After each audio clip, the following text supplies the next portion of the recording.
Macaroni cheese. I got macaroni and cheese. Macaroni cheese. I got macaroni and cheese. On the beat, pop it like a cheese. On the green, pop it like a cheese. Hi.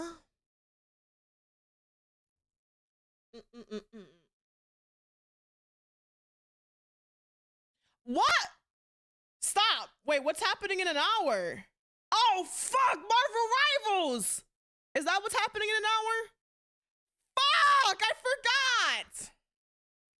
forgot. Stream's canceled. See you guys tomorrow. I'm pissed. It's time? Wait, but Marvel Rivals, I forgot. Why didn't y'all remind me? Why didn't you say circuit cancel stream? Man, fuck self-love. I'm a gamer. No. Fuck the Hideout. Fuck you. What the? No, I don't want to love myself. I want to play Marvel Rivals. I want to play Marvel Rivals. What do you mean too bad? What the fuck?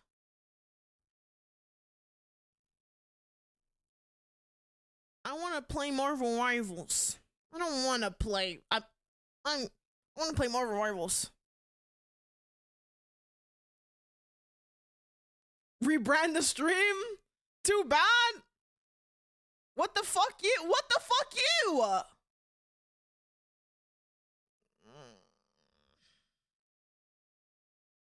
What the fuck you? What if by the time I play, you don't want to play anymore? By the time I'm done this, Mikey's gonna fucking have divorced me. He's gonna be gone and sleep. And then you're gonna be gone. And then there's 2 beans on my head. What the fuck? Huh? What the fuck happened? Wait, did I have this on my face before? Oh, I sure did. Goodbye, me. Welcome back, me. What the fuck? Trust me, I will be. We can't just I know we can't rebrand it. I know. What if, instead of doing it for 5 hours, we do it for like 2 or 3? W. You gonna be playing all night? I almost made a really crazy joke. I don't know what it is with talking to Mikey that makes me want to say crazy things like this. Never mind, I'll keep it to myself. Circuit, what does stream say, man? No, I can't read. Fuck, I can't read. I can't read. We can't fuck up. When I finish the Honeycomb Hideout, Mal, you better drop your friends and you better play with me. I swear to God. I don't care if you're full. Kill all of them in Minecraft. We gotta get to 10? I'm not gonna stop doing this. I didn't get this card game for nothing. When this game drops, I'm gone. I'm gonna kill myself. I hate it here. No, we have to self-love together. Where do you think you're going? Where do you think you're going? Nowhere. Nowhere.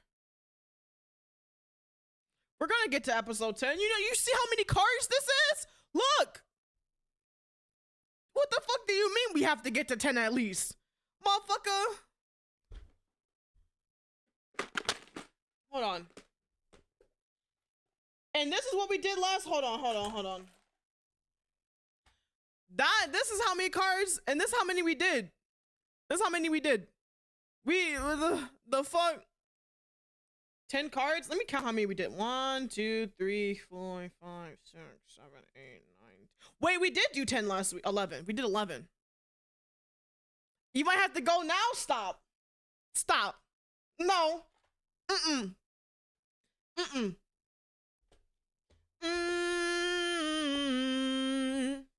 How was everyone's Spotify Wrapped? Did you have any sneaks in there? Did you get what you expected to get? Hold on. Where the fuck? Did you get what you expected to get as your top? Dandana was at the top of my list. Mine, we saw mine. I think I deleted it though. We saw mine though, right? My top was DPR Ian. Wait, you're so right. What the fuck? You can't keep me in this cage? What if I cried? What if I cried? It was all Tyler and Kendrick. My top was New Magic Wand. My top artist was DPR Ian. Are we really shocked? No, we shouldn't be. Obviously it was K-pop. I think my top, what the fuck was it?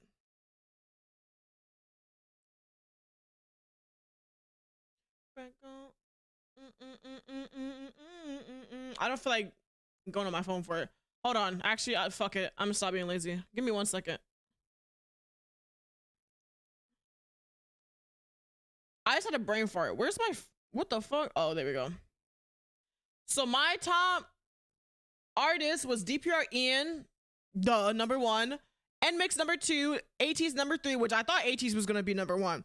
aespa #4, which I thought aespa was gonna be #2. And Stray Kids #5, always. And then my top songs were Passion Fruit by NMIX, Supernova and Armageddon by aespa, Not Like Us by Kendrick Lamar, and then Bling Bang Bang Born, which I'm not really shocked about that. What I am shocked about is my top song being Passion Fruit by NMIX. I am a little shocked, but we're gonna listen to it right now. You're not 10 minutes late. You are? Listen, don't cry. I might cry. You listen to YouTube more. I wish they had a rap thing. True. They have like a weekly thing. Yes. Check your spot. SZA and Megan were surprises to me this year, and Doja Cat somehow snuck in there. I thought mine was going to have Doja Cat up there for sure. And I thought, who else did I think was going to be in there? I thought Doja Cat was going to be in there a lot more. I thought ATEEZ was going to be probably #1 or 2. Not shocked about DPR. And I listened to a lot of Dean, but I realized I listened to his like actual playlists on YouTube. If I listen to Dean on Spotify the way I listen to his playlists and his mixes on YouTube, damn. DPR who? DPR who?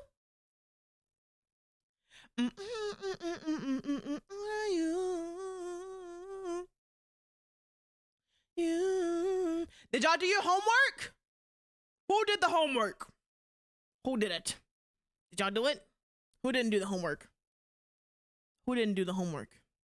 Before we get into that, let me see if there's any new K-pop out that I care about.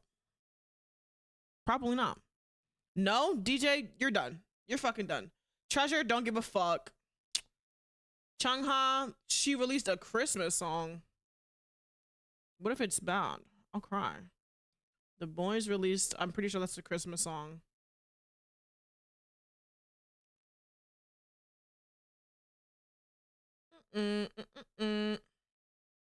It's a bunch of Christmas songs coming out. Fuck. Okay, nothing new. Apparently YouTube has one. Yeah, I thought they had a weekly one. You might have to wait. I thought it was weekly, unless I'm tweaking. That's what's up. That's what's up. That's what's up. That's what's up. All right, let's start with the homework. You can't replace Mariah? Listen, not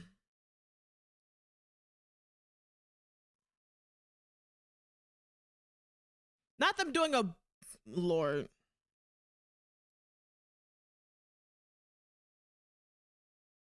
Made a recap playlist. You found it? The therapy session is back again. It sure is. It sure is. Respectfully, go away. You go away too. You stay. We're going over the homework. Okay. What was the homework? I forgot. No, I didn't. Yes, I did. No, I didn't. All right, the homework. All right, so adding Spotify have 80K minutes this year. I think mine was 72, 70 something, 70 something on Spotify alone. 70 something, 71. You was vibing? That sucks. Your top song was a Miku song? I'm not surprised. I'm not surprised. All right, so the homework question was, what is one thing you never got to do as a child that you want to experience as an adult still? Are you able to do that thing / indulge in it now? Then it's Jenny, also not surprised. Also not surprised. So, who wants to share first? And why is it not me? Go on. Did anyone manage to indulge in said thing? If it was simple enough. Have a tree house? Oh, wait. Go ahead, streamer. Fuck off. I love you out. Wait, have a tree house? Yeah, me too, though. But like, also, I lived in the ghetto. Those trees would not have held nothing up but hopes and dreams. The only thing they held up was switches for the other kids to get their asses beat by. That's it. Deep fried bee? Fuck. Hi, Ragni. Fuck. Sorry for everyone's. Damn, the whole setup's fried. Fuck. I wanna run and dash. I wanna dash. I wanna run and run. Go ahead, streamer. You went first already. All right, Jelly, you next. Go ahead. Go ahead. Never stop, never stop, never stop. The Uncle Ruckus sound? What the fuck? Hey, I'll fuck you up. I'll fuck you up. I play Valorant. I shouldn't admit that. Actually, I haven't even played in a while. Oh, oh, oh, oh. How about we wait here? What do you mean? Wanna continue my pace. It's embarrassing? This is a safe space. We about to get into the nitty gritty. None of that embarrassing shit here. This is a safe space. This is the HoneyComb Hideout. It's the whole point of this, motherfucker. I'll fuck you up and I play Valorant. Yeah, all right, buddy. The only thing I'll be scared of is the smell you would produce. Speaking of smell I would produce, you guys want to smell like me? You should buy my candle. Look at it. Electric Boogaloo. I forgot to get the link for y'all. Look at it. Look at that color. It smells so good. Like, I'm not even joking, though. Like, you guys should buy this. Matter of fact, let me get the fucking... Well, it's the pre-order. You guys should pre-order it. I should get the link. And I was supposed to set up a whole ass command, and guess who forgot to do that? Me! But yeah, I did a collaboration with After Midnight Candlery, and my scent is called Electric Boogaloo.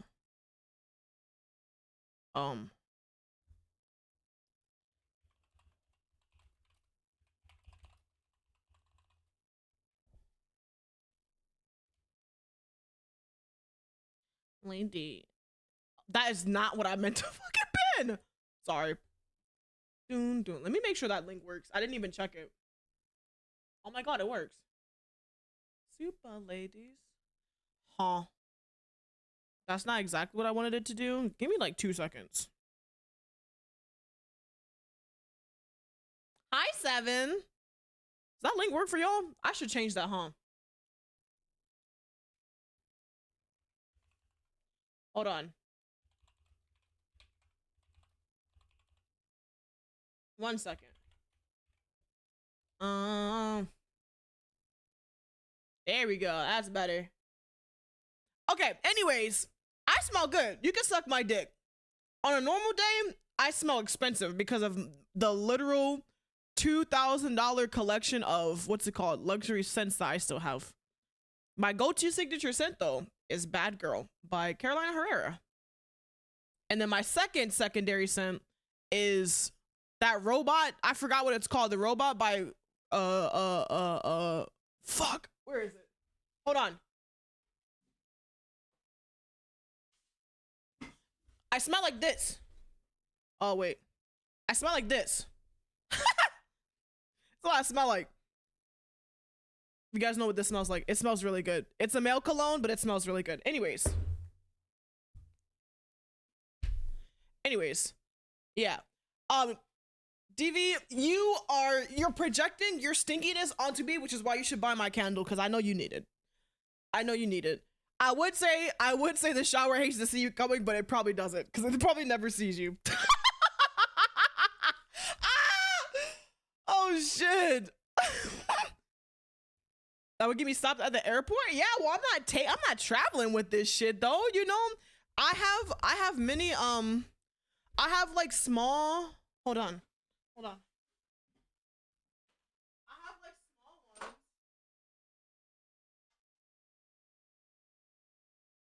ones.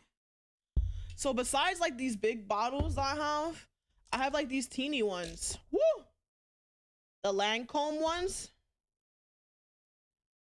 and Burberry ones. They smell really good. Anyways, yeah, I have small ones for when I travel, but I don't travel that much. I don't need to use them. That was wild and uncalled for. I'm sorry. I'm sorry. See, as someone who showers every day and doesn't play Valorant, that seemed like hella cope to me. Ask Mal the last time I played Valorant. I haven't played Valorant in literal months. I opened the game to think about playing it, but I haven't played it in months. It was Lancome and Burberry. That's what those ones are. Let me read what Mal sent. So you forgot to think about it, but the only thing you ever passively remember that you regret not doing was the one point like a decade ago. You were on top of a lighthouse and was scared to death of heights. You refused to appreciate the view. You wish you could go off and go back and just gaze into the horizon, because I swear it was a lovely view. That's a good one. We talk about this every time. Opening it is enough, but I didn't queue. The last time I queued for a game was like 3 patches ago. 2, 3? A while ago. That was crazy. Sorry, I said I'm sorry. Next Friday, I'm buying their whole stock. I think the 15th is when the pre-order ends. I believe. To plug in more, there you have the option of a 2.5 ounce candle, which I think this is the 2.5 ounce that I have, which is pretty big, not gonna lie. 4 ounce candle, 7 ounce wax melts, and a sample. My homework. Sorry, I'm looking. Let me close this because I will get distracted.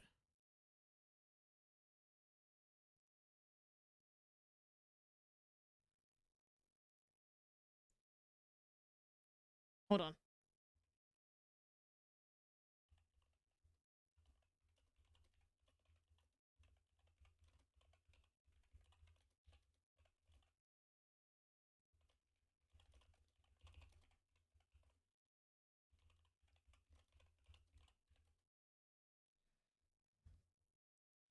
Okay, sorry, my bad. Okay, so mine is my thing. Oh my god, is that Slade? Hi, Slade.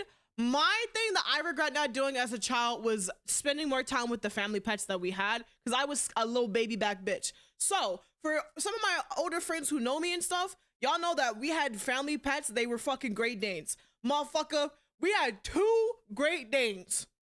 Them motherfuckers were scary as fuck to me. So every time they came around, I would try and pet it and then run around like a little pussy. But also, fun fact, well, it's not really a fun fact, it's kind of fucked up, but I got hit by a car when I was like 5 or 6 or something like that, and one of them was the reason why I'm alive. So, you know, I should have had more respect for it, but I regret that, because now that I'm older, I love Great Danes. I want one, but them motherfuckers will not fit in my studio apartment. So that's mine. Spending more time with like pets, because when I was younger, I was scared of them, but now I'm no bitch, you know? Let's read Jellies. Thank you. You always wanted to be or have a, oh, wait, to be or have a boat? You want to be a boat? I'm assuming you mean beyond. To be or have a boat. I don't know why it was a dream of mine, but the idea of sailing seems to be such a freeing idea to me. Me too. I love the water, but I'm also scared of it at the same time. The ocean is such a dangerous place. Real. But to me, it seems so perfect to just get away. I love the ocean and the water and like the beach. I'm always near, like, oh my god, bro. Like I always like being near like water and like a beach. It's so calming. And then the sound of waves. Oh. Oh. I love that. I want to at least go sailing one time in my life before it's over. Me, I want to own a Great Dane. I want to own a Great Dane, or like, you know, a big dog. That's what I want. One day. Every time you tell me this, I spit out my hypothetical drink. What, me getting hit by a car? That story? I've talked about this. Okay, so some of you know I'm from New Jersey, right? We had a beach house on the boardwalk. If you guys know where Wildwood is, you know where the boardwalk and stuff is, right? So behind the houses, right, there's like a little bit of like, what's it called? There's like a little bit, oh! Man down. No, nigga to the cross. Oh, I broke myself. Thank you for the shout out for Lucy. Triple threat raid. Welcome Raiders. I'm telling the story about how I got hit by a car when I was 5 years old. I think it was 5 or 6, one of those. So basically behind our house, besides the beach being in that area, right, there's like a little alleyway kind of like for cars and stuff to go, right? We didn't have a full, how do I explain this? So we didn't have a full fence, right? We didn't have a full fence. So part of it, we could just like walk out and the dogs could go out and then go onto the beach, and then they would come back in, and I would, you know, just be in the backyard. But I knew not to go out there, right? Because I was a smart child. So like I never had, you know, it was never an issue. We were out back though, or I'm saying I was out back with the dogs, playing with the ball with them and shit, right? At some point, the ball went out the gate, and I was like, okay, I'm not gonna get in trouble because I'm not going out there to play. I'm just going out there to get the fucking car, to get the ball. I go out there, I get smacked by a Chevy. I'm just kidding. I don't know what kind of car it was. I just said Chevy. I got hit by a car and I had a broken arm, something in my leg, and then something in my hip. Fun fact about the hip thing, years later, I hit the same hip again and knocked the little plate that was in my hip again. I don't have a plate in there anymore, but you know. Anyways. Yeah, every time I tell the story, he spits out his drink, because just saying out of context, yeah, I was hit by a car when I was 5. What? How are you alive? Because it's not like a actual street. So like they weren't going down a 2008 Toyota Camry, because they weren't going like full speed. That's how I didn't die. Like whenever I tell the story, they're like, how didn't you die? They weren't going full speed, but you know, they were driving a car and I got hit and I was a little tyke. So it's one of those BBL trucks. I don't remember what kind of car it was. How did I survive? I know, I was young. I had like a lot of injuries, but it wasn't like, they weren't like going Fast and Furious level, drifting through the streets kind of fast. Like I didn't go fucking flying. You know what I mean? Like it wasn't like that fucking fast, but yeah. I had a little hip plate kind of thingy. She took Funky literally? Fuck you! Suck my dick. All right. So my thing that I regret was not spending more time with those Great Danes. Oh yeah, the Great Dane part, my bad. Yeah, basically the dogs was like going crazy because I got hit by a car. And then they, you know, they alerted everybody else in the house that something was afoot. I didn't do a triple axle fucking quadruple spin 360 no scope, okay? We lost the plot, we sure did. Anyways, so that's my thing. I want to have like bigger pets and actually spend time with the animals. That's what I regret not doing. The most I had was some goldfish, and then when I was in New Jersey, we went to this one place where we picked frogs out of this forest and took them as pets, which in hindsight, don't know if that was legal. But we don't have to talk about that. Anyways. Zania!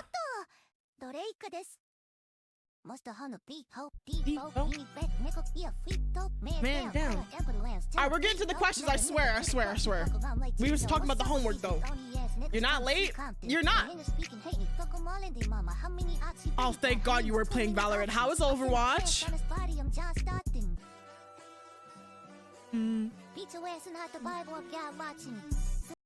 How was Overwatch? Did you win? I bet you were playing comp. You were playing comp, weren't you? I know you were playing comp. I don't even have to ask if you were playing comp. I know you were.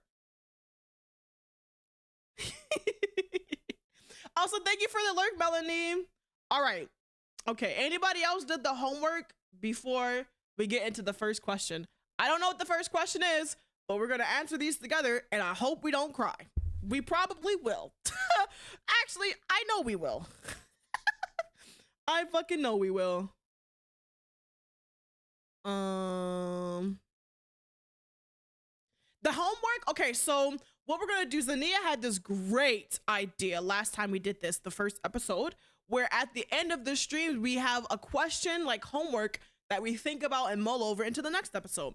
Week one's question was, what is one thing you never got to do as a child that you want to experience as an adult? Are you able to do that thing / indulge in it now? For me, it's having a family pet or just, you know, a big pet, period, because I was very terrified of the Great Danes that we had when I was younger.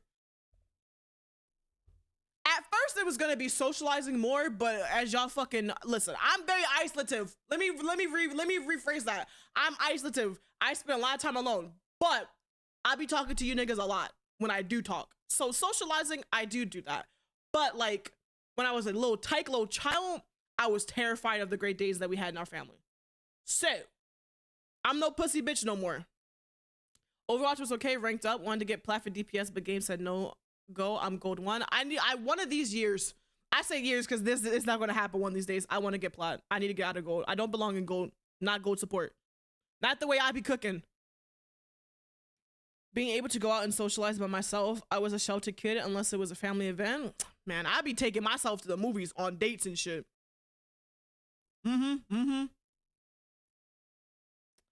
But yeah, so most of the ones that we're gonna have to do for homework are gonna be about the past because we're in level 1. Oh Lord, level 1, which is about the past. So we're gonna get into the first question. Oh shit. What did love used to mean? Why did we have to start with this one? Fuck, you didn't do homework? Well, nigga, think of it now. DJ, we gonna fight. I'm so sick and tired of this bullshit. You need to get out of gold support 2 G's? Man, high five. Took the card out and smacked us with it. Also was a sheltered kid, only really got to interact with family. You would have thought I was a stray, the way I was just always outside and around doing shit. That's how I got hit by a car. Sorry, I should be making jokes about that. My mom used to get so mad at me making jokes about that when we were talking about stuff like that. Okay, what did love used to mean? Bitch, I still don't know what it mean, period. What do you mean used to mean? Actually, I kind of have an answer for this. Okay, stick with me, because this about to be, let me turn the music off, actually, because Sabrina gonna have me fucking, it's that me, espresso. Okay, anyways, so right. Love nowadays doesn't mean shit. The way that motherfuckers, me included sometimes, when I'm talking to my besties, just be tossing that fucking word around like it's goddamn nothing. Like it's the town whore just tossing that shit around. I love you. No, you don't, bitch. Stop saying it, right? So nowadays, it just means that you have some kind of affection, whether it be slight or not, for any person. That's what it means now. But it used to mean so much fucking more. I do love you though. When I say it to you motherfuckers, like Zania, fucking Mal, Carson, all you motherfuckers, bitch, I love you. I love you. Like the Patrick shit, you know, I love you. Yeah, I mean that. But I'm just saying the word love now does not hold the same weight that it used to mean, period. The love word is passed around like community dick. True. But it used to hold so much more weight, like back when. Nowadays, it means nothing. But back in the days, I'm saying this like I'm fucking old. I'm still in my 20s. It meant so much more. Like, for example, like, even on the platonic front, right?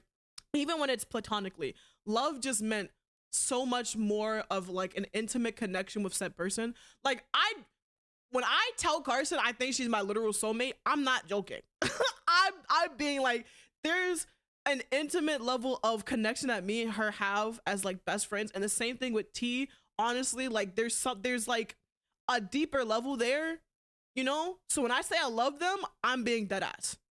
Zania, I need to stop being a little bitch baby and start being in VCs with you again. But when I say I love you, motherfucker, I actually do love you. Like, you know, like that I feel very deeply. You know what I mean? Mal, nigga, I'll beat your ass, but you know I love you.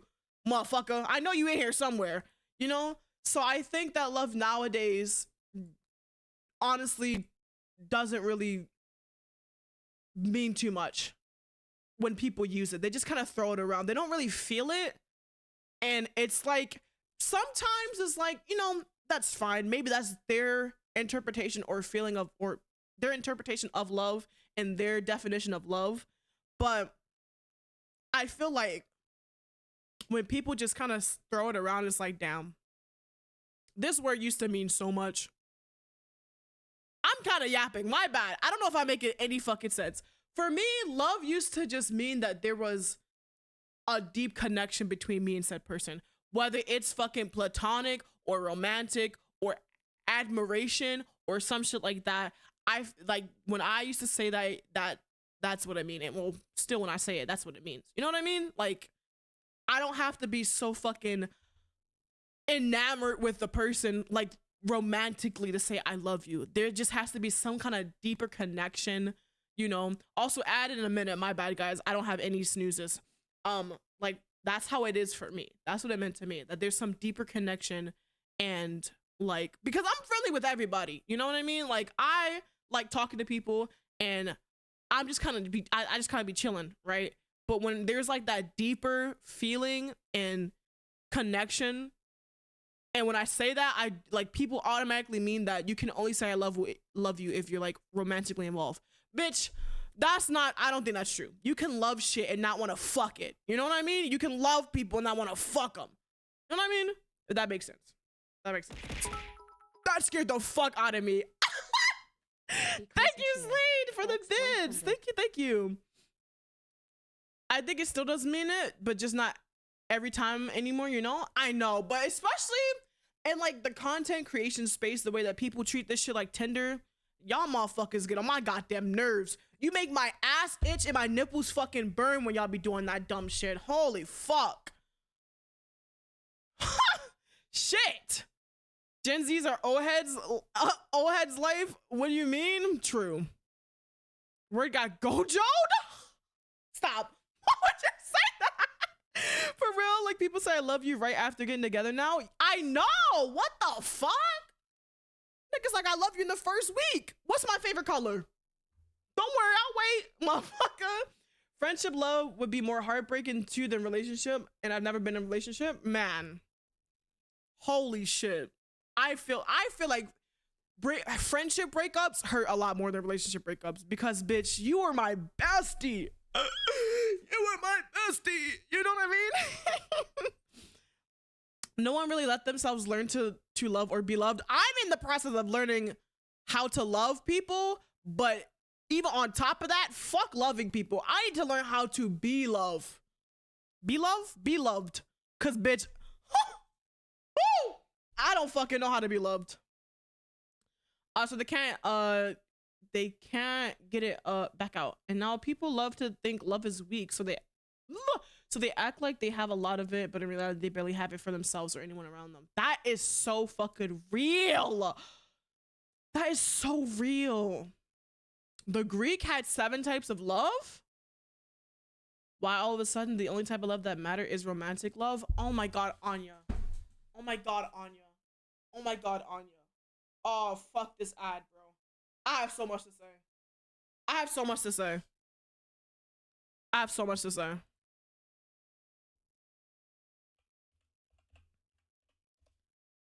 I have so much to say. Talk about it? Man!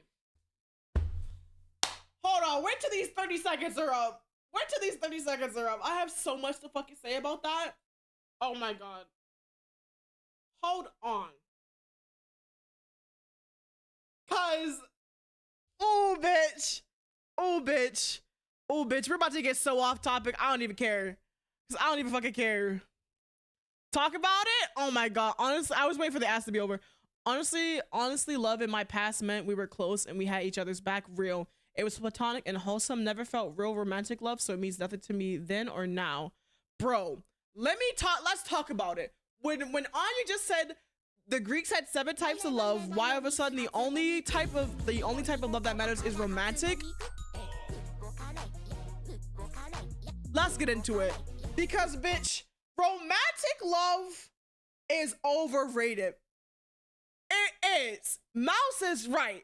Romantic love, yes, it's nice. Okay, when you're in it and it's nice, especially in the honeymoon phase, it's great. But after a while, if both parties don't want to grow mutually and actually give a fuck, it means fucking nothing. It means nothing. Platonic love, like the love that I have for my friends, bitch, I will kill for y'all. I would kill. It feels so much more deeper. Like there's something, when I was in a relationship, there was some times where it was like, nigga, I can't talk to you. I need to talk to my besties. You know, like is that kind of fucking that connection, that soulmatiness. I wish Carson was here. I fucking grab her by the head and kiss her forehead. My God, because like, why is it that when people say love, it's automatically fucking Valentine's Day shit, marriage, all this romantic shit? Like, oh, you have a crush, oh, you like them, bitch. Don't piss me off. Don't fucking piss me off. That's why I'm saying, like, friendship breakups or the loss of love in a friendship hurts way more. You'd marry me. Wait. Tee. It's like, bro, that's why another thing is like when two, like, oh my God, bro. Oh my, I don't even know. Mal, if all you hear, you remember that time that someone thought we were dating because we were always like in a VC and shit, and I would always be like, I love you, Mal. You remember that shit? Niggas, piss me off. Piss me off. Like, what the fuck?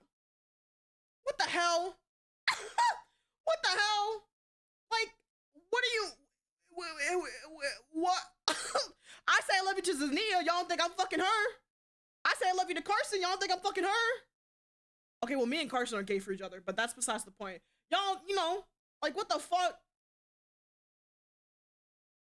That shit is crazy. When I had deep connections and it turned out they didn't really care or showed it hurt more than anything, I've only experienced romantic love less than a handful of times. And when I say that shit is exhausting when it's gone, like, especially my last one, oh shit, my head pad's not working. I forgot to reconnect it. Hold on. I got you. Especially the last one, like that shit, like I don't even think I want it no more. You know what I mean? Might be can't love my friends or hang out with them or look at them or associate with them or we're dating. Yeah, Zania, right now we're married. That ring pop on your finger. We fucking with a capital W. Like, how did y'all get there? Like, how did y'all get there? Like, with that logic, never mind. That was about to be a crazy comment. I'm just saying, y'all be saying, not y'all, but you know, people who make that stupid ass logic. You say you love you to your family. Alabama? Oh no?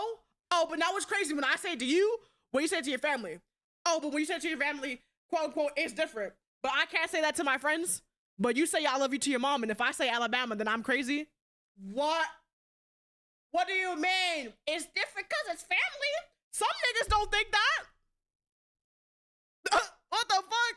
Like, the thing with platonic versus romantic love is that the connotations are so much different. The emotions are so much different. Real. The vibe is different. You can murder your friends. You can murder your friends.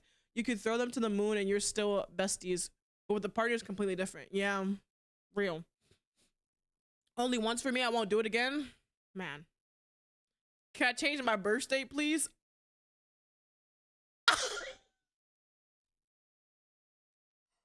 I am so sorry. I'm so sorry. I'm so sorry. I'm happy to give them kisses on the forehead where I'm stuck with this Bama curse for. I take it back. I take it back. I was making a point. I didn't even. I'm so sorry. I'm fortunate, I think, enough to never fall in love. And since I have seen the rise and fall of many rotations, I don't plan on ever taking that gamble. Yeah, I thought my last one was it. A lot of people around me thought it was it too. Yeah, no. Yeah, I don't know. That's why I'm trying to focus on loving myself before I even think about looking in the direction of another person. Welcome, piss man. Thank you. I'm doing great. I'm doing great. How are you? I don't know. I think that my walls are up very high to the point where I dread for the next person to even attempt to scale up that shit. You know what I mean? Like, I don't even think it's worth it. I need to get my shit together before niggas try it. Falling in love isn't something you can stop. It just happens before you even realize it. I'm having a sniper on my shit for the rest of my life. My heart better not even think about it. Don't you fucking think about it. As a joke, let me smooch my friends platonically, damn it. Real. Fucking real. We got so off topic. Actually, no, we're still on topic. What you talking about? I parkour? Me too. Me too, but I'm lazy. That's why I'm always in the underground. I don't want to go out. Says this, falls in love with extreme. Listen, y'all can fall in love with me. I won't break your heart. But it's not the other way around, you know? I got the Riz. I can't wait to I can't wait to the next model. Oh my God. Oh my God. Fuck. You're gonna be joining on the side, so if you reply slow, that's fine. Don't even worry about it. I'm just happy you're here. I love you. All right, it's time to put this one in the box of other cards. We're gonna move on to the next one. I'm scared. Please don't be bad. When was the last time you shared your truth, even if it felt risky? This fucking stream? Last stream? Last stream? The last stream we talked about shit that I haven't talked about with a lot of people. Last fucking stream? What the fuck? I talked about my homelessness. I told you guys the fact that I can't even brush my teeth in the bathroom because I hate looking in the mirror that much. And my toothpaste, y'all thought I was joking? Hold on. Where the fuck is it? Where's my toothpaste at? Am I blind? Oh. Literally. It's right here on my desk. Like, this is real. Like, you know, that was the last time that I shared my truth. Last fucking stream. Last stream for, yeah, most of us in here that was here last time, it was last stream. So, this was the quickest answer. Updated on the friend situation. We talked and we're good now. Got them to send me some food. Oh, okay. I'm glad everything worked out. And they better never ever make you feel like that ever again. Ever again. Or else I'm fighting people. And I mean not shit. Fist fighting. Mink mink. I would never. Yeah, I think the last time I shared my truth was last stream. And then if we're talking about before then, bitch, that I got a cork on that bottle so damn tight. Sometimes my friends gotta beat my ass to even loosen that shit a little bit. Fuck. What does share my truth mean? I think how do I even explain this? For me, I feel like it's subjective to the person, you know? For me, share my truth means to share my story and share myself with the people unfiltered. And you guys know this. I'm kind of just unfiltered, period. I'm very much just myself and very real regardless, right? But doing this shit, being even more vulnerable, this is like sharing my true self, even beneath all that shit that I normally would just bottle up and save to myself, because it's like, who the fuck cares about Circuit's feelings? You know, no one gives a fuck, you know? So it really just depends on the person. For me, sharing my truth means sharing my story, sharing my past, and just sharing myself, period, to whoever the fuck wants to give it, whoever the fuck wants to listen and gives a fuck to listen, you know? Outside of last stream, probably like a year-ish ago when I told my brother I was pans. For me, besides last stream, was probably when I was, ooh, do I even want to share this? Was probably with a couple of my friends when I was going off about my last relationship slash the reason why I'm not moving this year. That stuff. Jesus, good Lord. You'd go to war for Jello for real? Same. I mean, it didn't feel I didn't feel any risky talking about myself last stream because it was a wholesome safe space. Good. That's the vibes I want for this. This is a wholesome safe space. But when I was going off about that, it didn't feel risky. Going off on it about this stuff on the stream feels risky because it's like I'm being vulnerable as fuck. A lot of people really get me to talk about my essay story, and it's even hard to talk about with my therapist. So coming here and just saying it made me feel more comfortable about it, and I'm glad. Not the fucking cookware. I'm sick.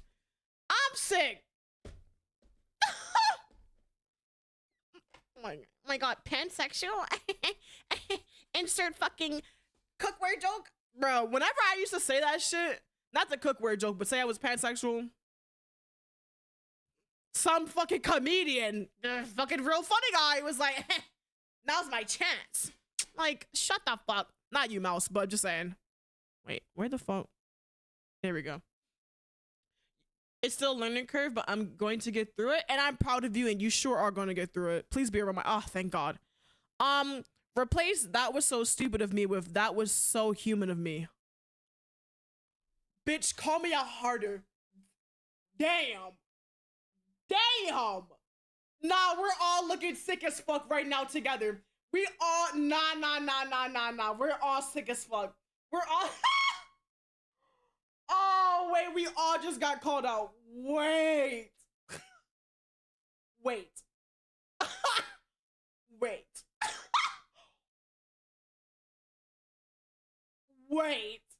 Okay. Damn. Replace that was so stupid of me with that was so human of me. Okay. Damn, my hands are up. Fuck, I'm not human though, I'm a beetle. What the fuck? Jesus. My last before stream was when I opened up to my mom finally. That was the first time she actually listened and didn't voice an opinion. Oh, that's good. They talking about somebody else? Nah. Oh, you hold on. All you motherfuckers in chat. Oh, fuck.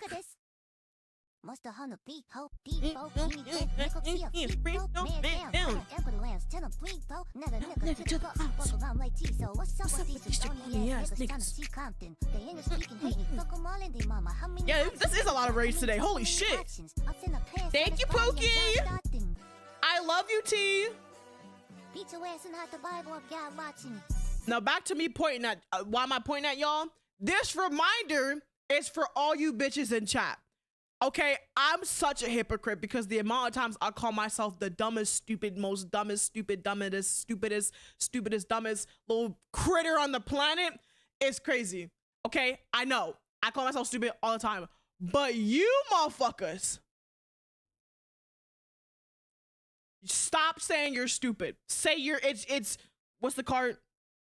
That was so human of me. You're not stupid, you're human. Now, do as I say, not as I do. This ain't got shit to do with me. Anyways. No, you're not, Zania. You're very smart, motherfucker.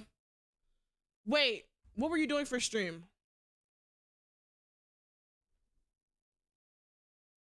Oh, you did say you were gonna do Wizard 101 and draw. Thank you for the lurk. You started it? I don't know what you're talking about.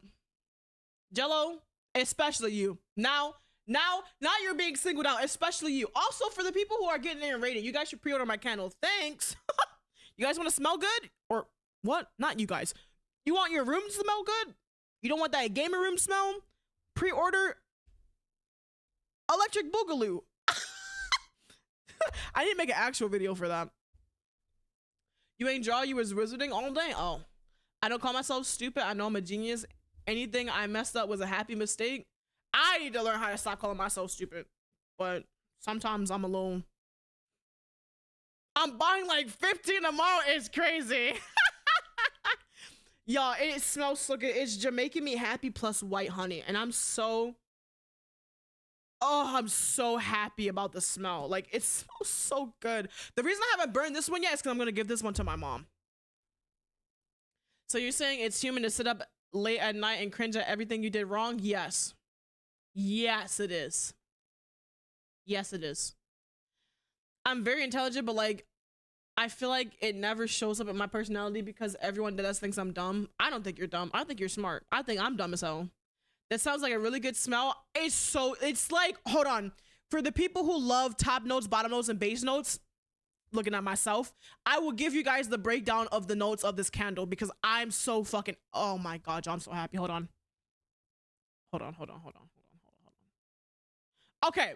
So the top notes for Electric Boogaloo, the top notes are orange peel, tangerine, and lemon zest. Oh, the middle notes are coconut, pineapple, and melon. Oh, and then the base notes are sugared rum and vanilla. And then white honey. It smells so fucking good. Like, it smells so fucking good. Whoa, give me your notes. Let me waft you. Out of context is crazy. I think I'm dumb. Why do I think I'm dumb? Because I just kind of am. It's because I don't think before I speak. So like my brain can't keep up with my mouth and vice versa.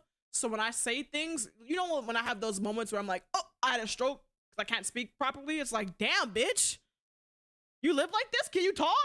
You know, you want to eat them. Hey, yo, you mean me by them or you mean the candles or both? I have ADHD, so most of the time people may not really know me since I'm masking most. Can I hug you? Holy, can I high five, hug, something? Cause shit, sometimes the mask, I have autism. A lot of you guys know this. Okay, a lot of you guys know this. I haven't been open about it until recently. Like the past year or two or so is when I've been more open about talking about it. So as I was younger, I got called stupid all the time, and you know, the R slur, because you know, autism, you're stupid, R slur, right? But even past that, bitch, I feel like the mask sometimes gets stuck on. Like, I be masking so fucking much, I'm tired. That's why I'm always exhausted. Besides the chronic illness fatigue, right? Besides the chronic illness, I'm always tired because, bitch, I'm masking all the time. But, you know, recently, the past year or so on stream, I've been trying to mask a little bit less. You know, that's why I started doing the K-pop catch-up so I can fucking stem the fuck out about K-pop. You know, that's just only part of it. Stuff like that. Tism, my sister, my job be draining me because the mask is on worse there. Yes, bro. When I used to work full-time, couldn't even fucking talk to me after work or before work. Because I have to wake up hours early just to prepare the mask to go to work. Like, fuck. Fun fact, girls and femme presenting people get bullied into masking whether they're diagnosed or not. Yeah, I was bullied into masking before I got diagnosed, and then I got misdiagnosed the first time, which is crazy as fuck to me. Like, the mask? No, like Jim Carrey who, bitch? You know what I mean? Like, fuck. Fuck. I don't know about me. I can't let people get close. If they knew me, they would run. That's how I feel. That's why I mask. Because it's like, I feel like if you guys knew me, I feel like that's why I think last stream was risky as fuck for me. Because I felt like if my community and, you know, new people knew this much about me, bitch, run for the hills, get the fuck out, you know, kind of thing. So that's why I felt it was risky. Back to the last question a little bit. I have too many scars that aren't visible. Man, snap to that. Holy shit. Snap to that. Fuck. Shit. Golly.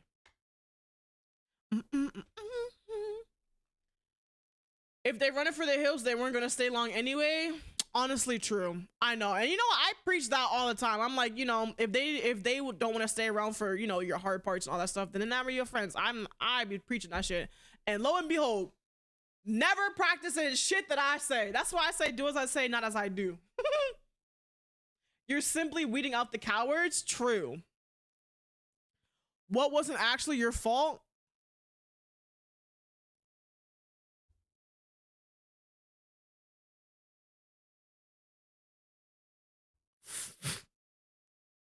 All right, guys, chat. Stream's over. Stream's over. Fuck. Oh. Oh. Fuck. No, you're not. Sit your ass right here. Sit your ass down. No. This. What wasn't actually your bitch? I think everything was my fault. Look at me. Oh my god. Oh shit.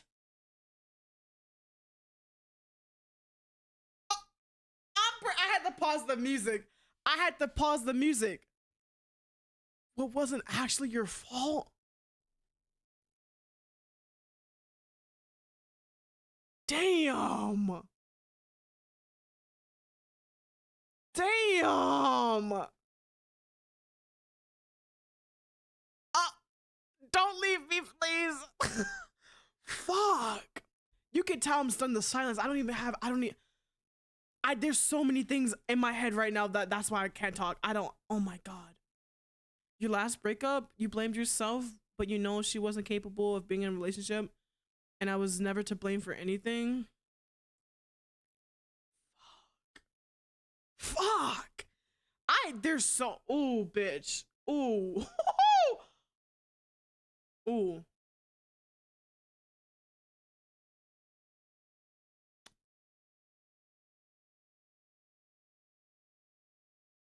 Ooh. In the club, I want to run like fuck.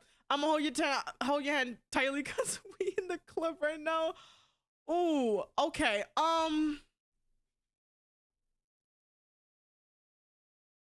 Ooh, I have multiple answers. And I might cry. Ooh.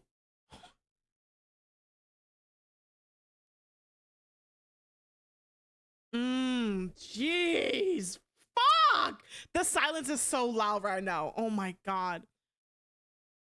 Obviously, the most recent thing is the relationship I was in. I blame myself for some of what happened, but at the end of the day, what the other person did was cowardly as fuck. So there's that. So I know in actuality, it wasn't my fault. Not to say that I wasn't at fault at all for anything, but what they did was cowardly as fuck. But besides that, man, I blame myself for so many things. Like, where do I even start? Man. Okay, this is about to get real sad. Okay, so we know last week I delved into the grief trauma I have with my father's passing, right? This is why I say I might cry, because we know whenever I mention this shit, I get teary-eyed. And I had to go to school like immediately after to take that fucking benchmark test for high school, all that shit. We know about that. I talked about it last week. I don't blame myself for his death because that's like unreasonable for myself. I do, however, blame myself for my family, for the lack of a better word, abandoning me at that time, because I had half brothers and half sisters on his side of the family. And after he passed, I never saw anybody. After the funeral, nothing. Never saw my siblings, barely saw my aunts on his side of the family, barely saw anybody besides my mom. Now, my mom, she was fucking talking to all of them, meeting up with them, going out to clubs and shit. And I was just alone, home, never having, before my dad's passing, never having dealt with death before. No therapy, no nothing. I blame myself because when I was younger, it was like, why don't my family love me? Which is sad as fuck to think about, because he passed when I was in middle school. Imagine a middle school child just lost their dad. Out of the two parents, the one who wasn't even there the most, who felt like he was there the most. You know what I mean? Like, that's crazy. To blame yourself in middle school for why you think your family doesn't love you is sad as fuck. And now getting older and thinking about it from time to time, like, man, I wish I had family, because when I tell you guys, like, it's just me and my mom, like, I have no other family, I'm not even joking. Like, I haven't spoken to them since middle school. Nobody. Like, it's times where I'm like, fuck them because they did that to me. But then there's other times where it's like, what did I do for them to just say fuck it? They all went together. Oh, I'm gonna cry. Oh, I'm gonna cry. They all went together into themselves to help each other with that grief. And then little Circuit, the next day after being told her dad passed away, was forced to go to school to take a very important benchmark to get a composite score to go to high school. Like, not to go to high school, but to get into a good high school. And was never helped on or taught how to grieve, period. Barely saw anybody after the funeral, period. And I always blame myself for why my family didn't love me, because like, what did I do wrong? You know, was I not cool enough? Was I not smart enough? Like, was it because I was autistic? Because at the time, like, what do I do? So I just stayed alone all the time. And to this, ooh, y'all, I'm holding back tears. And not to this, well, yeah, kind of, as I got older, obviously, my thoughts kind of shifted, but it's still like in the back of my head, like, what did I do wrong when I was younger to make them like never talk to me again? As a kid, a little kid. And I thought it was my fault because like my mom would talk about him. She'd be like, oh yeah, I saw what's face, I saw your brother, I saw blah blah blah, we went out and stuff. And it was like, so what did I do wrong? Was it an adult thing? Was it me as a kid thing? That kind of thing. And it sucks because sometimes I still think about it. Like, when I'm going through tough times and it's like a situation where the logical thing would be to ask family for help or, reach out to family members for any kind of encouragement, I pick up my phone. Who the fuck am I supposed to call? It's the saddest thing, period. It is the literal saddest thing ever. So that's what I feel like is my fault. Not my dad's death, but what followed after that, I felt like was my fault. So yeah, let me read chat. Let me catch up with chat. I'm so sorry. Also, add like 10 seconds. I'm so sorry. I was yapping and I didn't see. I'm so sorry. Ooh. Let me read chat. I think the biggest thing I blame myself for to this day is the death of a friend. Back when I was like 12, she called me at like 2 a.m. and I was asleep. So I didn't answer. I'm so sorry.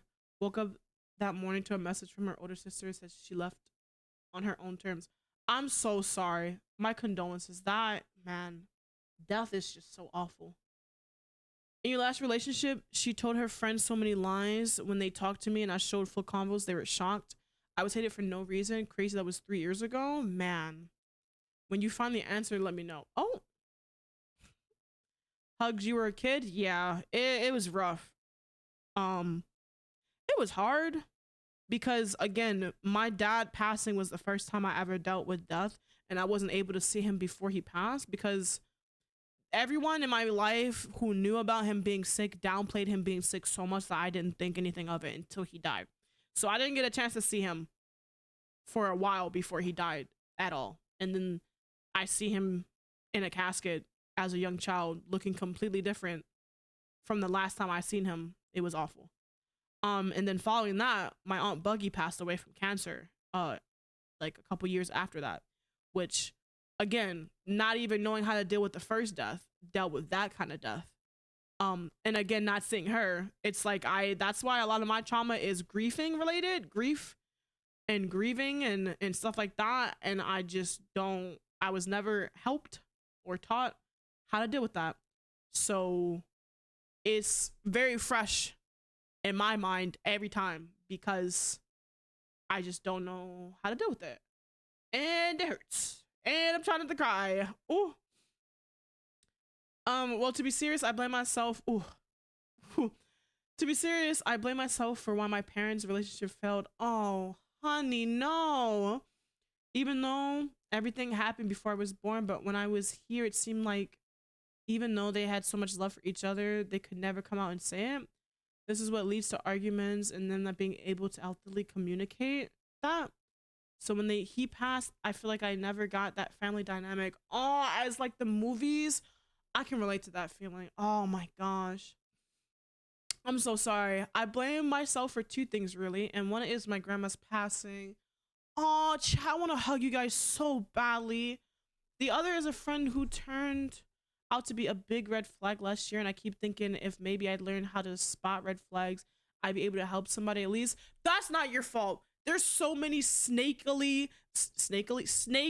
and sneaky manipulative people in this world and in this community, especially, period, that they hide their red flags so well. You can't even blame yourself for that, bro.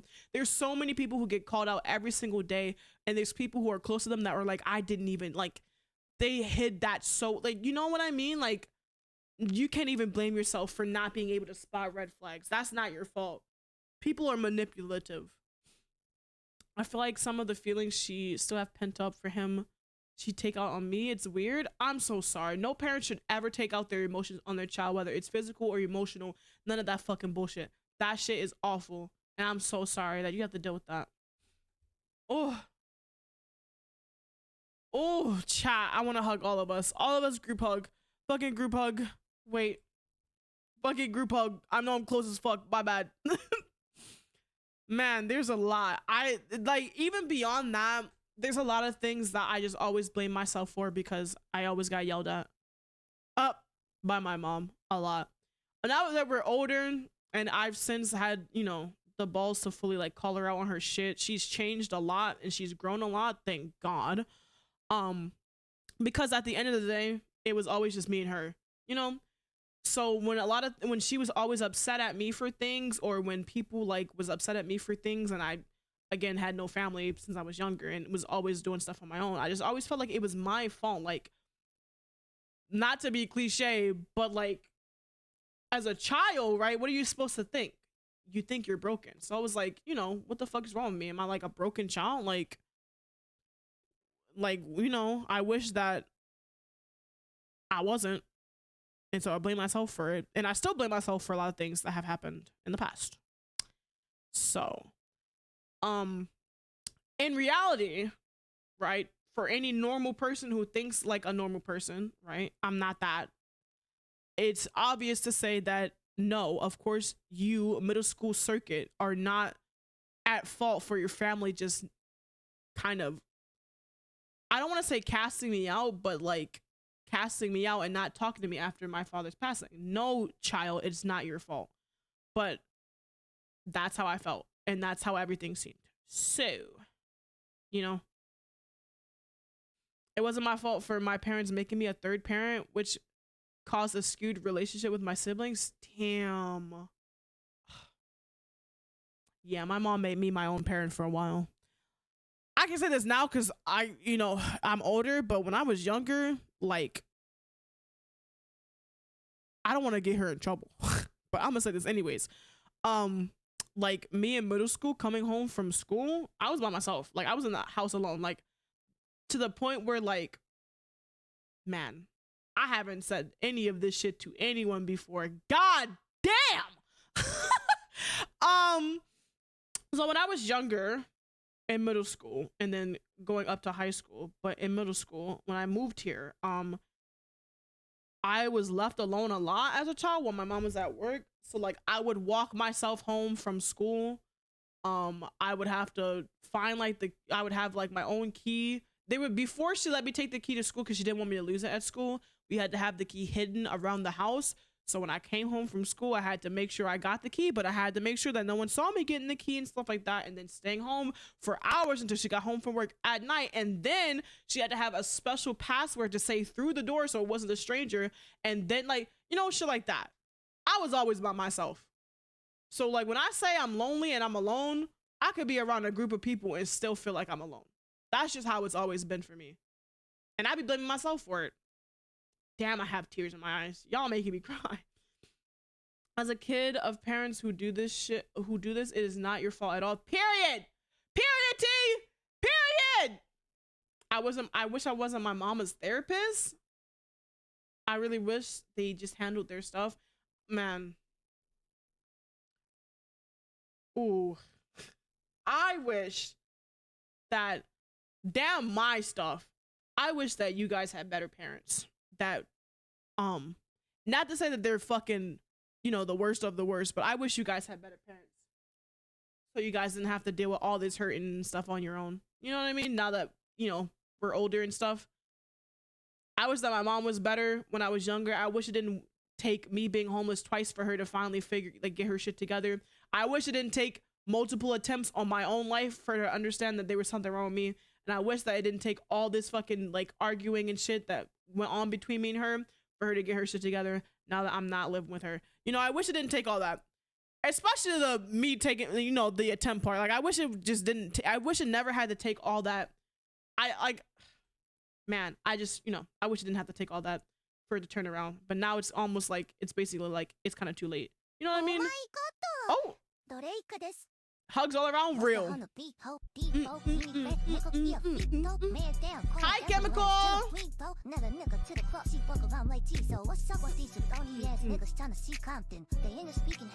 Guacamole, mama. Too many options.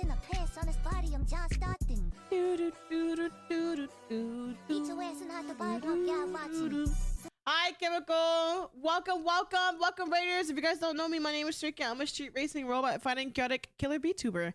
Welcome to the HoneyComb Hideout, which is a very emotional. We are talking about some heavy stuff, some deep stuff right now. But welcome to the Underground Racetrack. Today we're doing a HoneyComb Hideout episode, which is self-love talk. If you see the top left, we are going over these cards and answering them together in a safe space. We're crying on the beat, ho. True. True.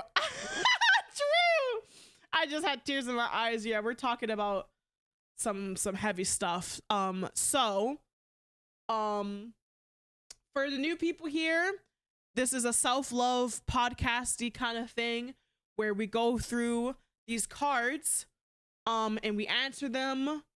Or you don't have to. Don't ever feel like, you know, don't feel obligated to answer, but there's a lot of tears going around. There's a lot of heavy topics, a lot of personal things being shared. This is a safe space. Whatever happens here stays here. Okay.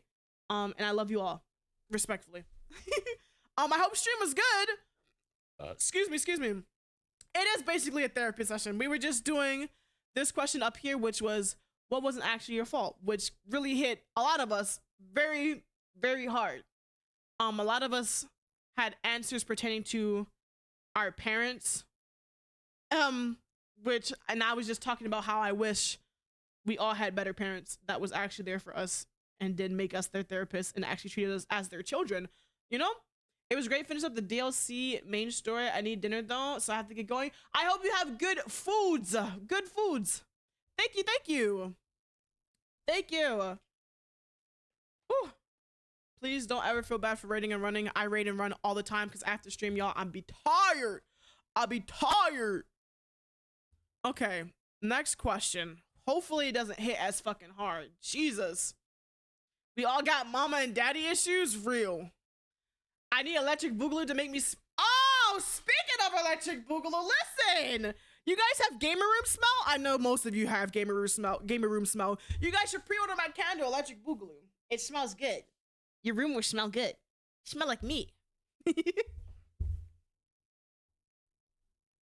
I think that the pre-order stopped on the 15th. I think I said that early, but I can't remember.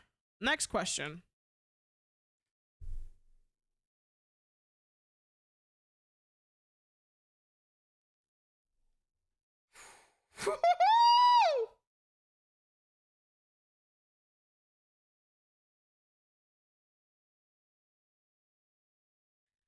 How would you have raised yourself? Do we even have time for this one? Oh, I might actually fucking cry.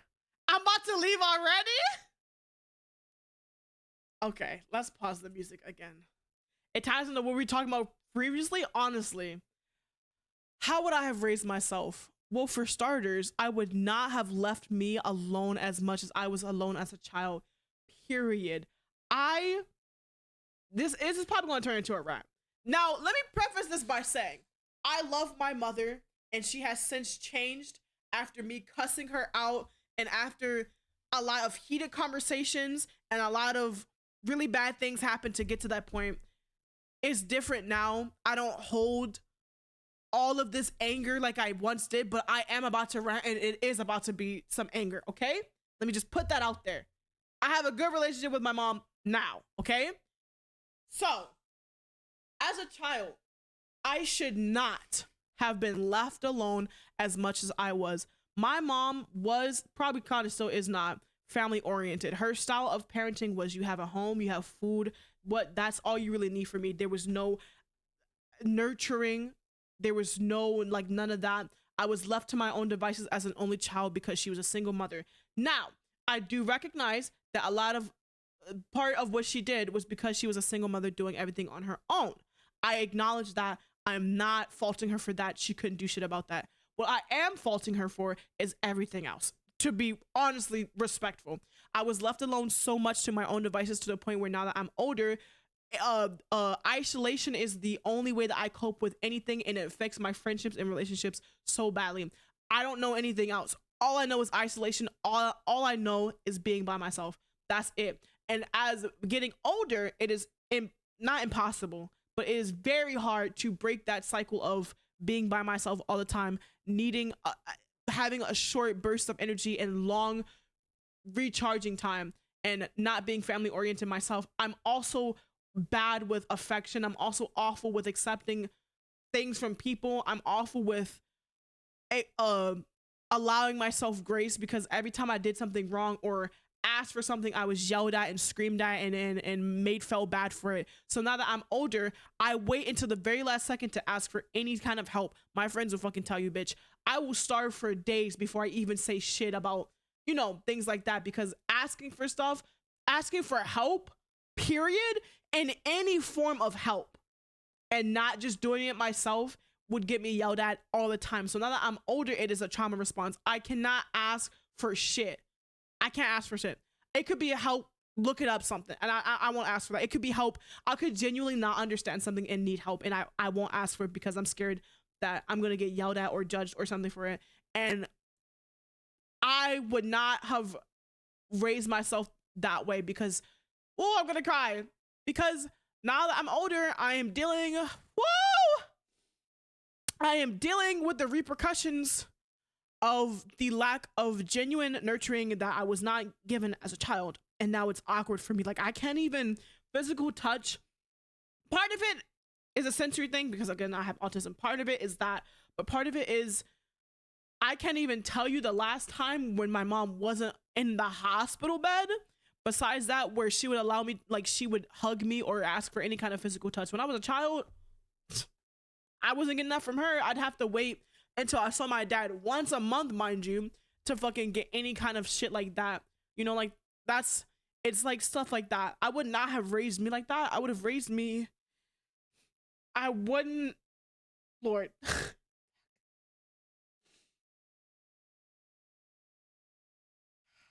Fuck! I would not have left myself.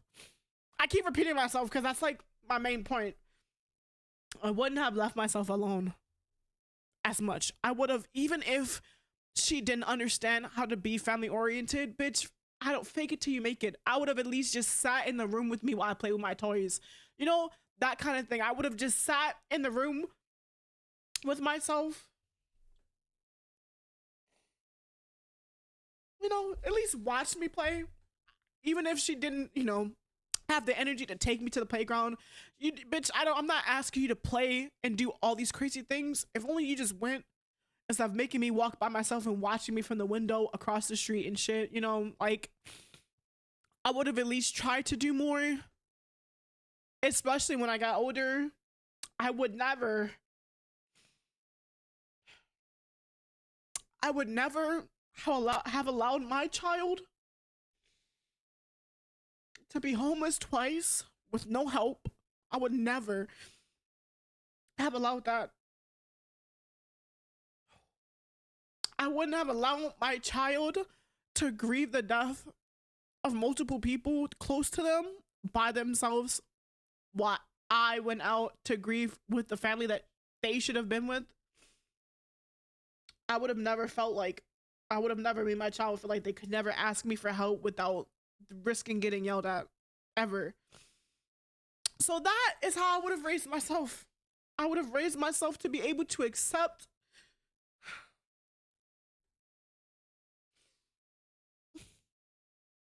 I would have raised myself to be able to accept love and help from others instead of feeling like I had to love and do everything myself.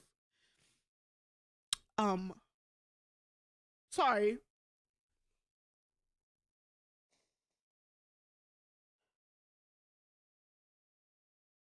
And even if I couldn't be there, I would have just reminded myself as a child. You know, I never even got that. So, sorry, chat. My bad. I'm sorry. I didn't read through anything. Let me. A black parent experience? Yeah. Oh, also, I wouldn't have made my child felt like they were just overreacting whenever they said that they weren't feeling good mentally before they attempted on their life multiple times. I wouldn't have let my child just deal with that alone. I wouldn't have waited for the third attempt to actually sit down with my child and see what the fuck the problem was. I wouldn't have did that either. Like I was trying so hard to keep good grades, but it was pushed off because they gave it all to my older brother and it messed me up bad. Oh shit. Being the middle child made me feel forgotten for real and it pissed me off, hence why I just asked them my damn self now.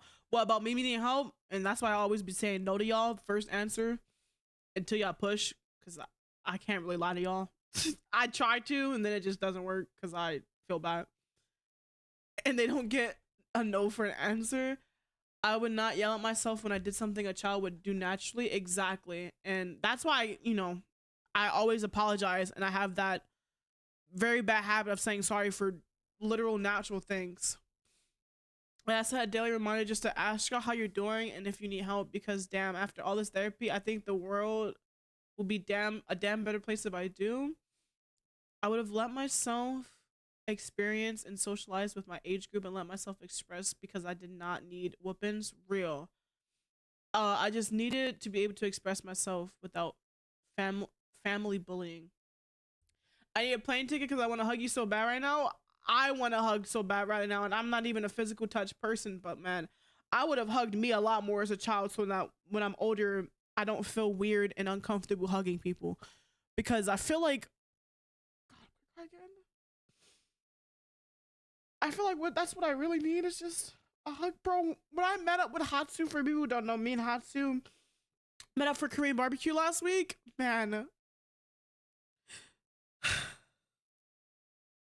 Bro, when Hatsu gave me a hug in the restaurant, bro, I could have cried. When she got off the car and gave me a hug and then hugged me again in the restaurant, bro, I could have fucking cried. And it was one of those long ones too, and I hadn't. Fuck. You could ask me when's the last time I hugged anybody, and it'd be a very long time. I mean, the last time I hugged someone was literally, again, earlier this year when my mom was in the hospital. For people who remember that shit.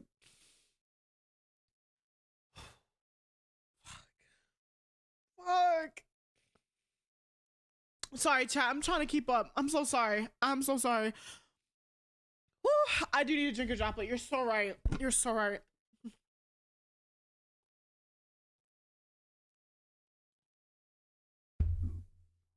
Ooh. And I paused the music. My bad. It's probably the awkward silence. My bad.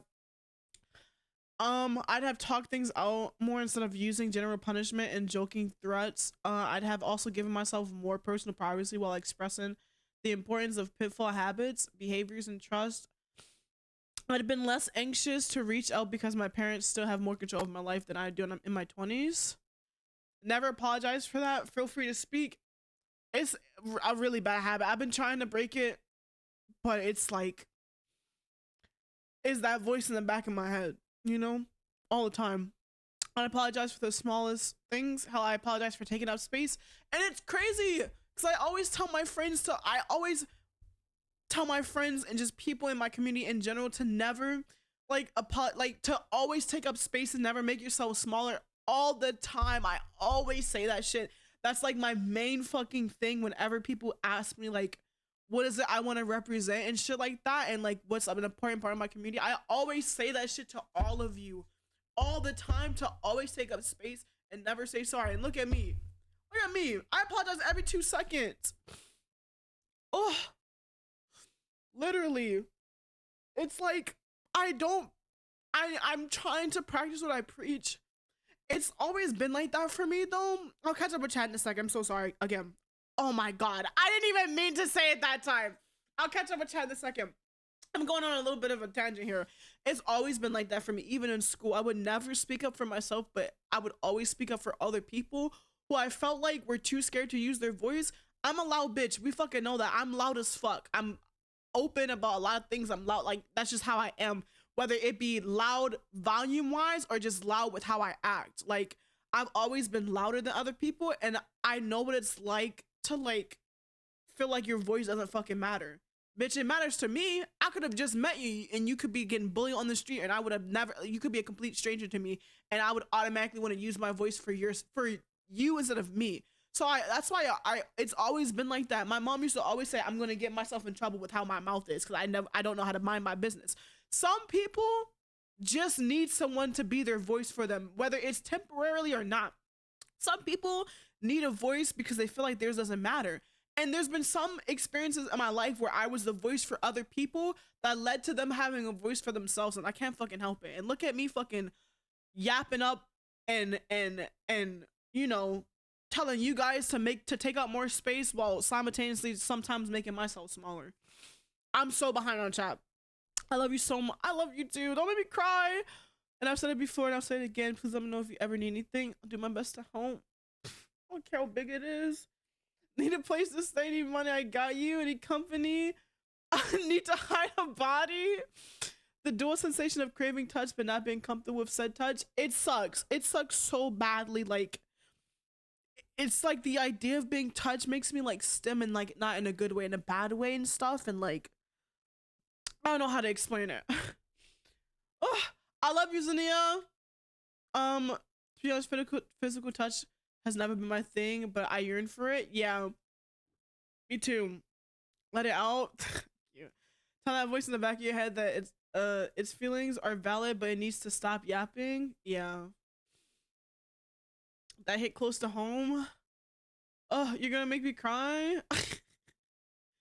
Honestly, T, I tell you a lot to, well, you know this. I never apologize for being yourself, and if people don't like it, literally fuck them, you know? And I always tell people to take up space. That's why every time I see like some stupid shit on like the timeline, I feel the urge to have to say something, because it's like, you know, like some people just literally don't deserve half the shit that happens to them. And people blame that person for what happens to them because they didn't say anything. Bitch. And it makes me so fucking angry. Like, you know, and I mean this, chat, bro. Like, if y'all need somebody to be your fucking voice, that scared me, I'm not gonna lie. In my headphones, that was loud as fuck. Thank you, Belle, for the fucking follow. Welcome, welcome. If y'all need someone to be your voice, period, and you feel like there's just something you need to say but you can't say it, bro, I got you. Honestly. Even if I'm not educated on it, I'll educate myself. You know what I mean? Or you can educate me. You know? Never feel sorry for taking up space in the world where everyone's like forced to be small. Fuck them people. Fuck them people. Literally fuck them. Don't let anybody try and fucking dampen you out. They can suck your dick and my dick. One way I would have raised myself, I would have actually listened. I've been talked over and just pushed aside, and no one notices me even getting up and leaving. Shit got annoying, so I just stopped talking. That's me. I felt that. I love you so much, team. And I genuinely mean that to my core. And I feel bad for all my friends because I know I haven't been around a lot. This time of the year just hurts badly. This time of the year is really bad for me because it's the time of the year where the 20th of this month was the anniversary, or no, last month was the anniversary of one of my close friends taking his life. And then it's also the time of the year where my dad got sick before he passed. Again, at the time, everyone downplayed it, so I didn't know how bad it was. But now that I know, it's awful because it's like, I missed Thanksgiving, like I missed these holidays with him, and then he passed in February on the 14th, on that day, and it sucks because it's like every year. Oh, I'm gonna cry again. I'm so sorry. Oh, every year, it is a repeated reminder of all this time that was taken away because no one told me how bad it was. No one explained it. No one even took me to see him during this time of the year. We could have had this even if he was in the hospital. You know, like, it's so much.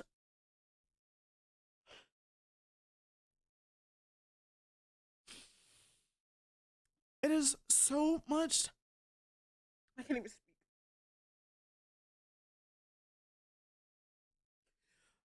Missed time. It sucks really badly this time of the year. It's fucking awful. And so I know I don't have to explain myself, but I just feel bad for my friends because like I've barely been around the past couple of weeks. I've barely been in my own VC. I've barely just been around and active and making content. And man, I trust me, I really do want to. Also, ads in a minute. I need to turn. I don't. How do I turn them off? I don't want them on during the stream. Oh, trust me, I do want to be making content and stuff. I just do not have the energy at all. Like, at all. Anyways, I've apologized for being gone. Feelings are big, especially when you've been going through them alone for so long. Fuck. Yeah. Take a breath. I know. I'm trying. Oh. Oh. Child. Fuck. For any new people, I swear I don't always cry every stream. I promise. I swear it's normally not this heavy. I swear. The next stream is probably gonna be tomorrow too, though. I want to do that Kabumon, but we might push Kabumon back and just do a Marvel Rivals stream if I don't play any tonight. We need a small 5-minute break. How long has this been? It's been an hour and a half. Yeah, I think that's good. I don't cry. I don't cry. I only cry during this show. Don't you apologize to me? I'm gonna do it anyways. We're gonna take a small break. Hold on. We will take a break. We'll take a break. I'm gonna go to the bathroom. I'm gonna refill my water comp because I definitely did just drink all of it and I didn't fill it up all the way before stream. We're gonna take a break. Yeah, I wish I could just turn the ads off, but you think turning it down will help? Hold on. Can I, like, if I turn it down like the lowest? Hold on. Will that?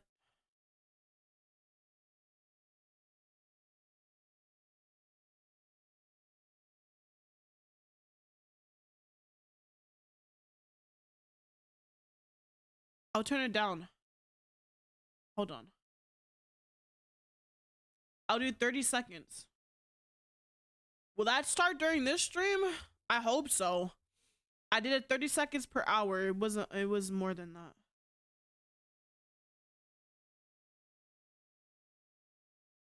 Fuck the revenue share. Fuck it. I don't know. Whatever.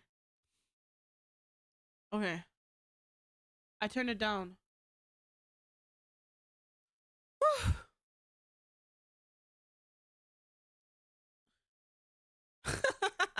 Hi, Commander. I'm trying to play Fortnite. I can't see the screen with tears. I'm so sorry. I'm so sorry. We're gonna take a short break. Maybe not the full 5 minutes, but I am gonna go to the bathroom, okay, maybe the 5 minutes. Fuck, the ad just started. Oh wait, I snoozed it. I forgot. Okay, never mind. Okay, well, we're just gonna let this ad play.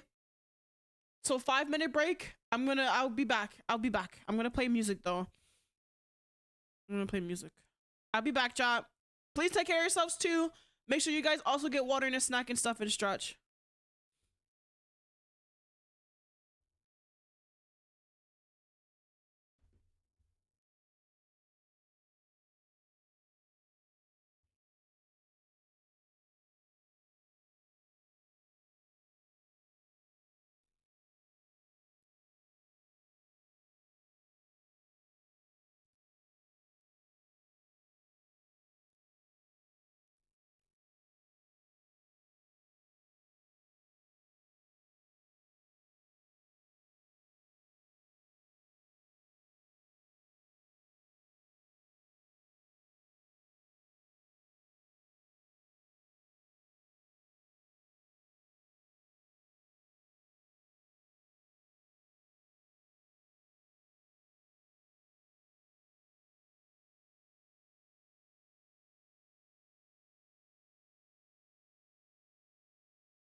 Okay.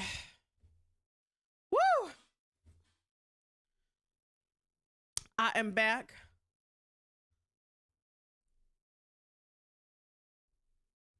Sorry, it took me. I don't know if that was 5 minutes or not. Chat, you guys good? Did you guys get some water? I refilled my water bottle cup thingy. Oh, wait. The music is still loud. My bad.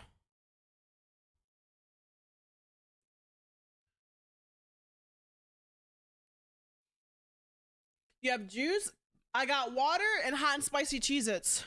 But I'm gonna try not to eat too much during this, because if I start crying and choke on a Cheez-It and die, and then my death is dying on a Cheez-It, and then they have to come in and they see my VTuber on the screen, I'll cry.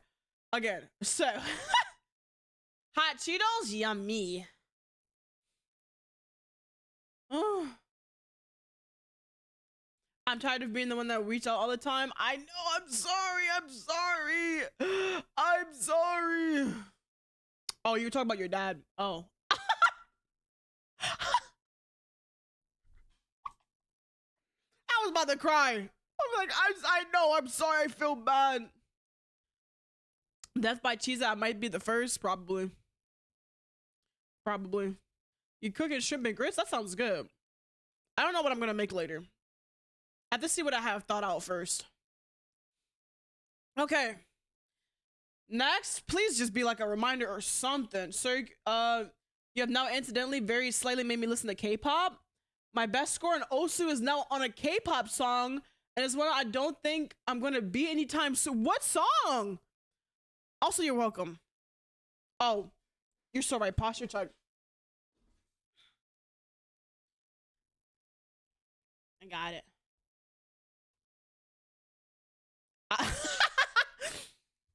It's not a bad song. What gave you a sense of achievement recently? Oh, finally, something we could talk about that's not gonna make me cry. Fuck. Honestly, is it cliche to say this streaming segment or this podcast or whatever the fuck you want to call it? Is it cliche to say that? Because between almost being at 10K, actually, fuck the follower count, actually. This streaming segment and honestly making it to the end of this year. And I'm not even joking. Making it to the end of this year is a fucking, an achievement given the dumpster fire that was this year. My mom being in the hospital and being sick multiple times. The entire reason for me doing anything this fucking year, especially the donathon I did to fucking try and move this year, just for the move to get fucked up by, let me relax. Just for me to not be able to move out of this god awful situation on top of a bunch of other shit that happened this year. Making it to the end of this year is an achievement in itself. Because recently, and I mean recently, I mean like last week, I'm pretty sure it was on Tuesday or Monday, that trigger warning, unaliving.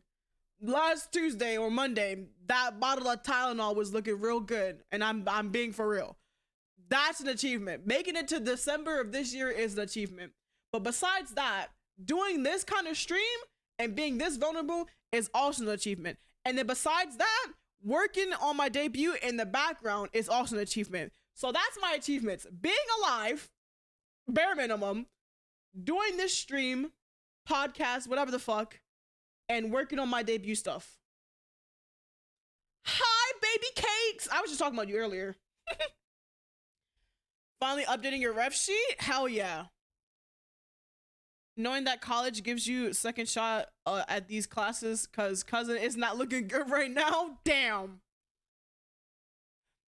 That gave me a sense of achievement. Realizing that, man, I'm alive, but also I'm alive.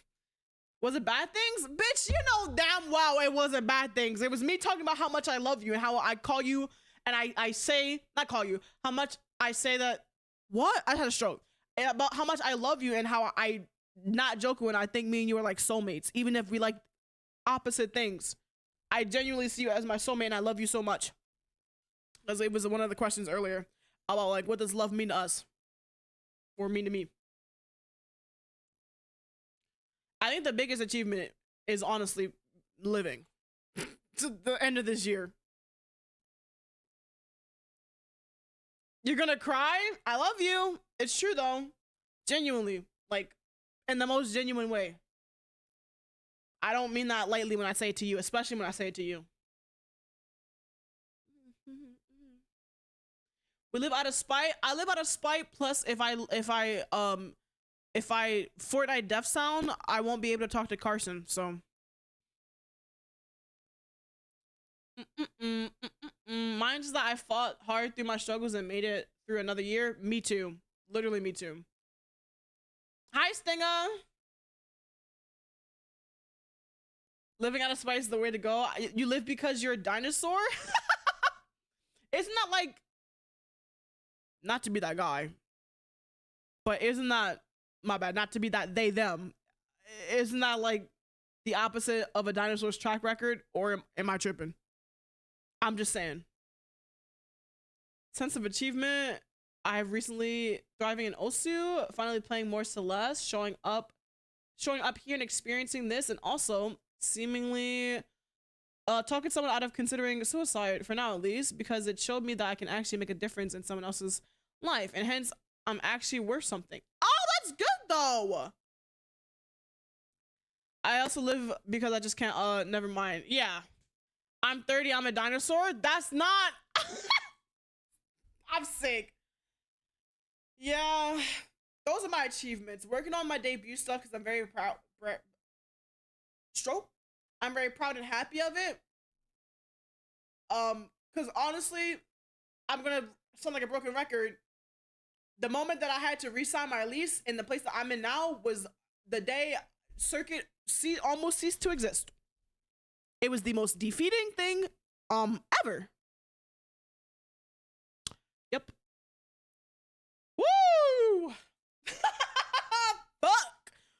But also genuinely, like, I know it might seem like a cop-out, doing this kind of stream and seeing everyone talking, not even you guys talking to me, but seeing you guys interacting with each other in chat, actively talking back and forth, makes me so fucking happy. Literally makes me so happy. Gonna look and finish cooking. Okay, wanted to let you know I've been watching you for a while and wanted to say I've seen such good things from you and you are super cool. Oh, thank you. Happy for your success and I wish you nothing for the best. Thank you. I live because I have friends with days that I can improve. My mission is not yet over, so I can rest. So you can't rest. I love that. Honestly, I love that for you. I do. That's a good way to see it. When you can't like figure out something for yourself, that's a good way to see it. The only sense of achievement is making it out of 2024 with nothing bad happening as far as I'm concerned. Honestly, that's a huge achievement.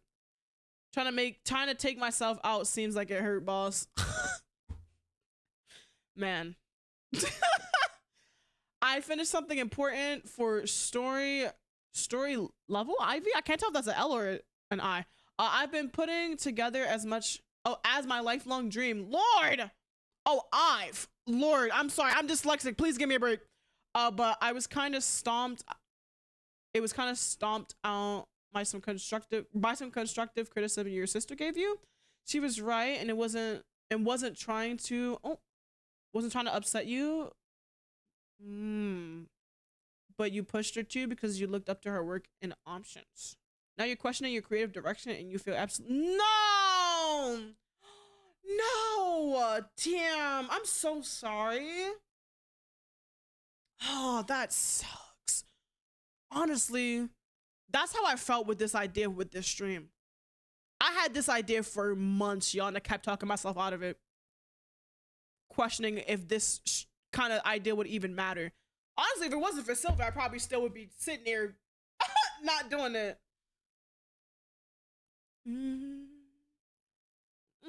I stay alive for Final Fantasy. I'm sick. I have no direction in life, so I have made my directive to help others. I have less trauma than y'all, so at least I can do is help you carry the burden. Listen, I'm proud of you for coming up with that, to be honest, for making your own reasoning, you know? Your achievement is not going into financial debt, even though rent is more than 55% of your salary. Holy shit. Man, I'm proud of you.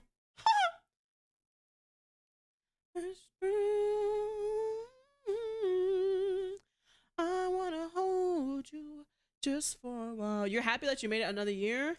I struggle getting out of bed. Same.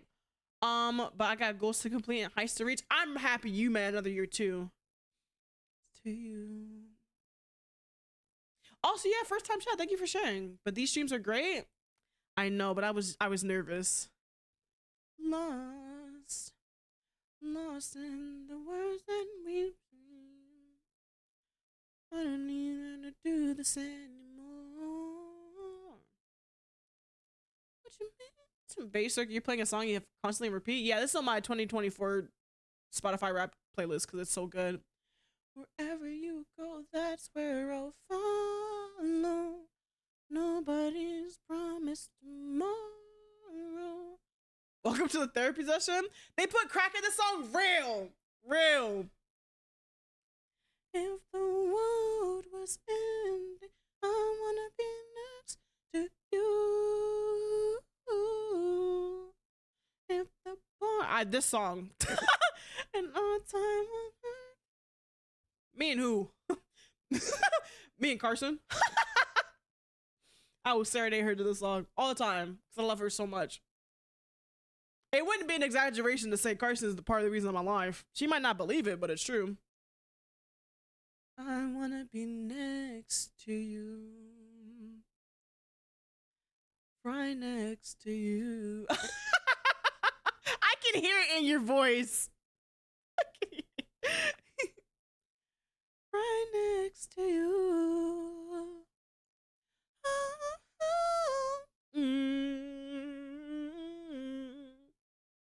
Sorry, before we go on to the next question, I just want to listen to this song. I love this song. Well, if I didn't say it before, I appreciate the effort you put in to make these streams happen. It's doing a lot more than just entertaining a crowd. And that's wonderful. Thank you. I'm glad you guys are actually enjoying this. This is only the second one. And the first one I felt was like hella successful. Like it made me feel so good. Bruno has no bad songs. Changed my mind. I wouldn't try to. On time on earth. I wanna hold you just for a while and die with a smile. If the world was ending, I wanna be next to you. I'm so happy to see the HoneyComb Hideout thriving. Me too, honestly. And it doesn't have to be like I don't need like fucking, you know, the most people in chat, but having genuine discussion with chat and interacting is just so much more fun than just playing a game in dead silence and not talking. That's what I want.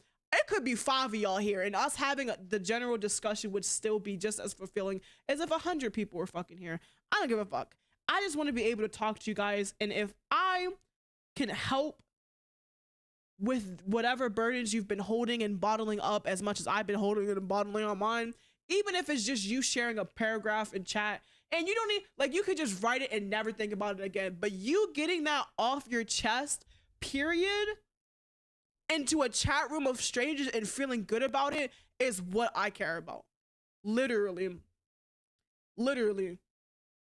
Like, you being able to get that off your chest and then feel a little bit of a weight off and just walk away afterwards and feel some type of, like, I don't know, goodness after saying it, after sharing in this safe space, good enough for me. That's what I want.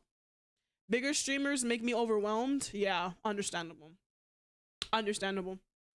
That's what I want. So seeing you guys share, that's why seeing you guys literally talk to each other and reply to each other in chat and have your own conversations about this shit makes me happy, because I've seen a couple of streamers that get mad at chatters having a completely different conversation in chat with each other, like, and get mad at that. I want people in my community to interact with each other because we are what? A community. That's the fucking point.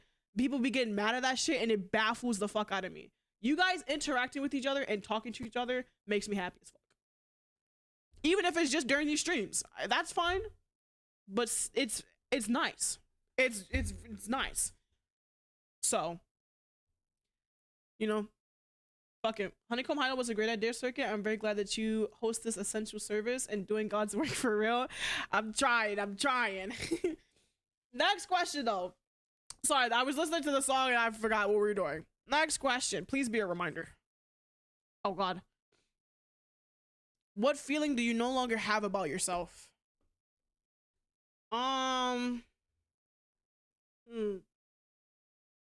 What feeling do I no longer have about myself?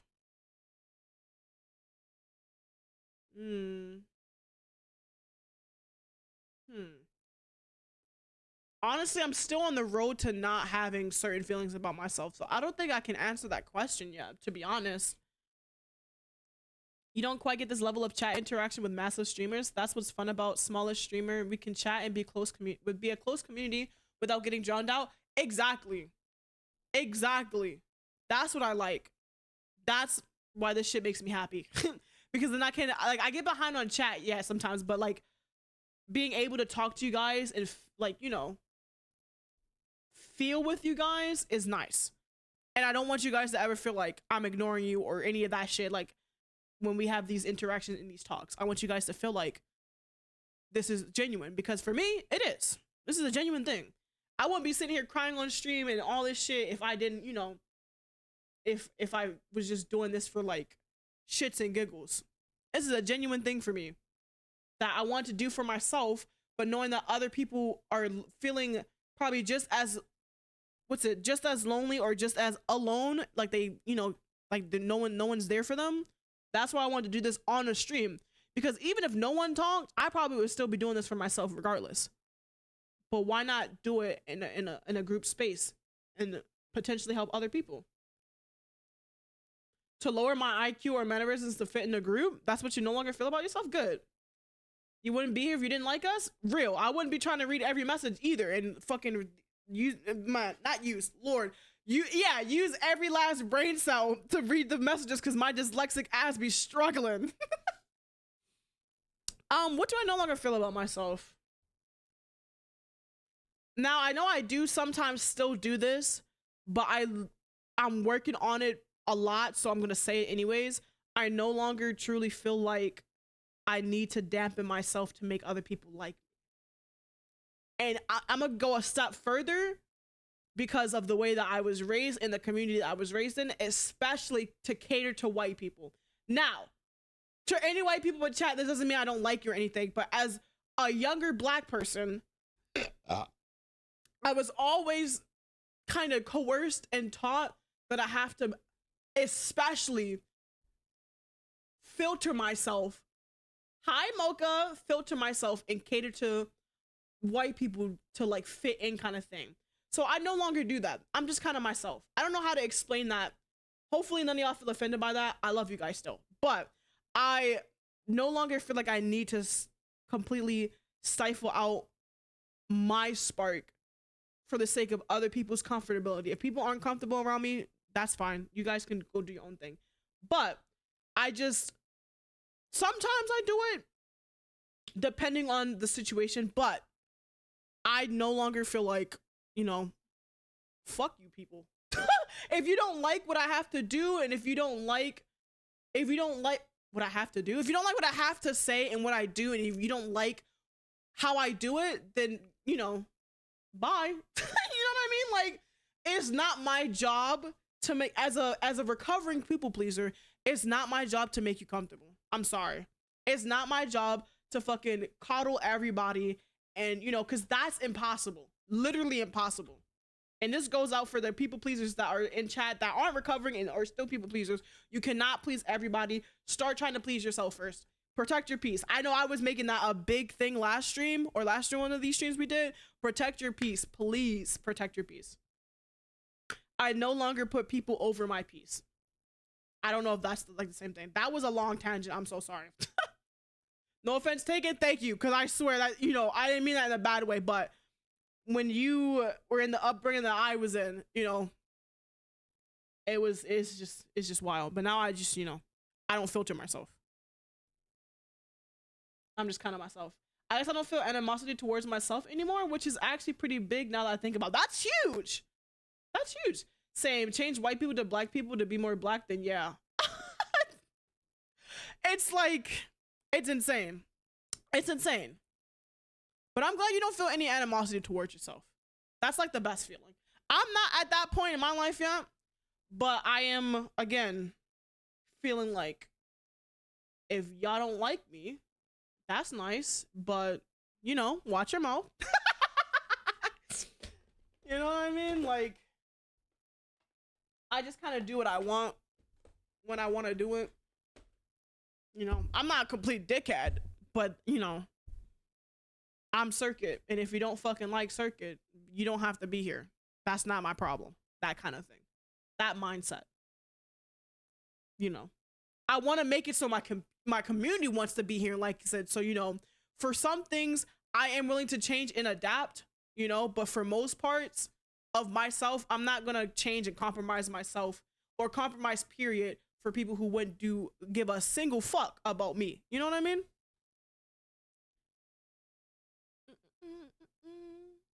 Being called Monarch because I'm non-binary is amazing. I love that.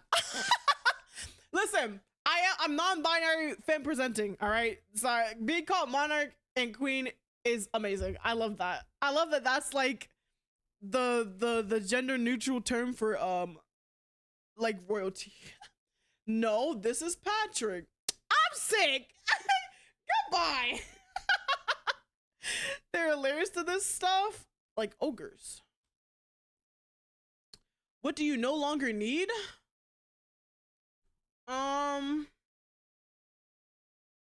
What do I no longer need?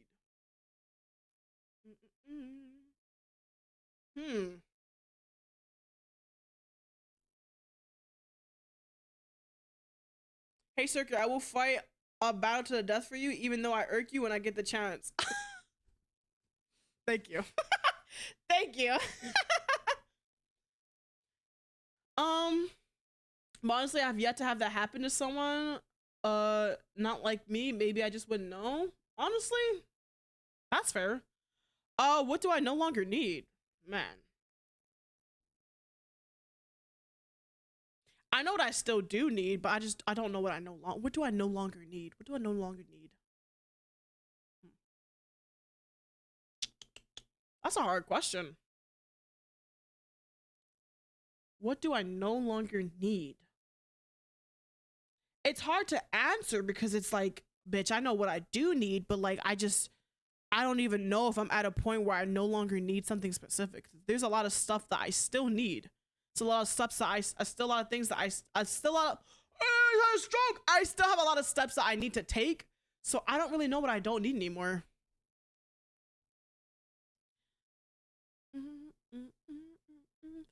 Because everything that's popping in my head when I truly think about it, oh bitch, I still need that. So I don't really know how to answer this question. What do I no longer need? Can we put, you know what? Let's put this one in the back and come back to this. Because honestly, I don't think we're at that point yet where I can say I don't need anything, I truly just don't know.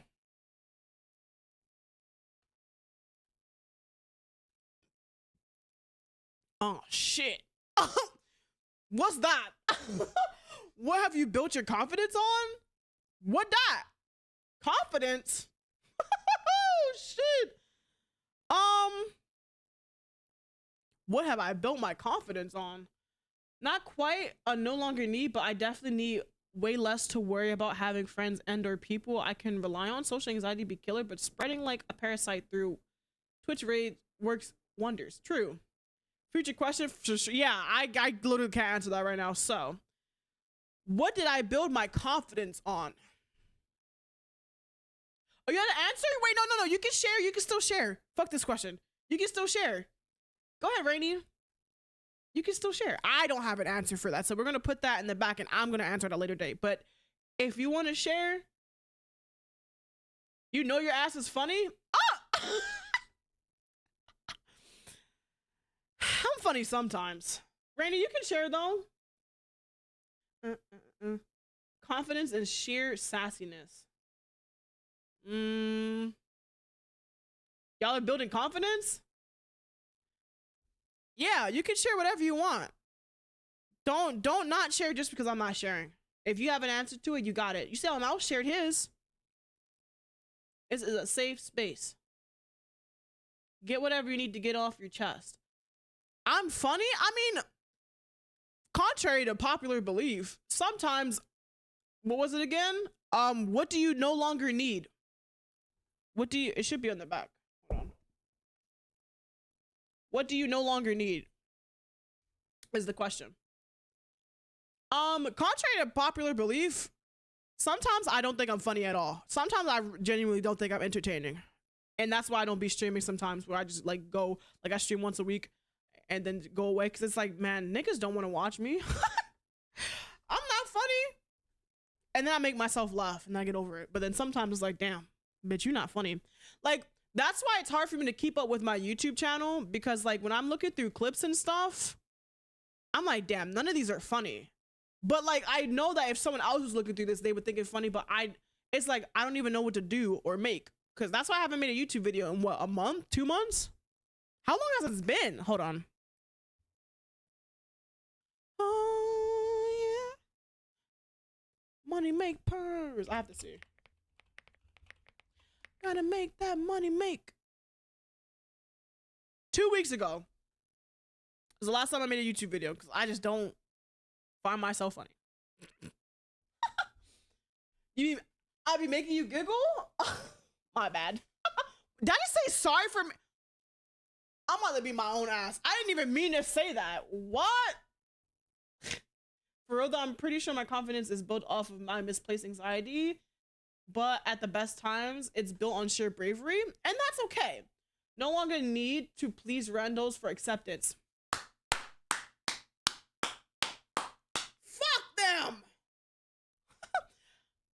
I don't have confidence yet. I haven't been able to figure out how to build what I don't understand. Real answer. Also, hopefully the ad is only 30 seconds. Ad in a minute and a half, chat. Let's see if me changing the ads works midstream.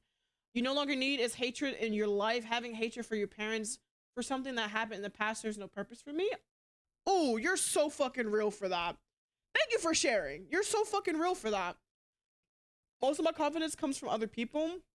I can only say something nice about myself if someone else said it first and or I thoroughly prove that it was warranted. Real.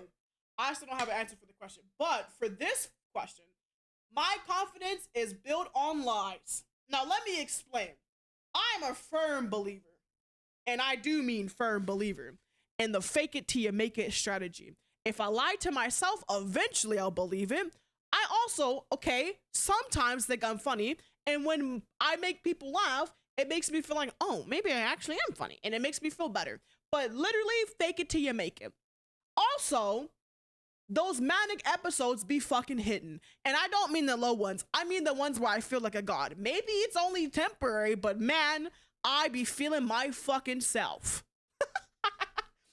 And I will ride that shit until I crash and burn. Then that's for future circuit to worry about. But right now, I'm just that bitch. You know what I mean? I'm just that bitch. That's what I build my confidence off of. So, also me being very just real, period, and just being unfiltered in myself gives me confidence. Is because it's like, bitch, I'm not faking this shit. That's just who I am. You know? So when people say that like my personality, when I'm not masking hard, it's like, oh, they like me. You know? You know? That's right. I do be feeling myself, yeah.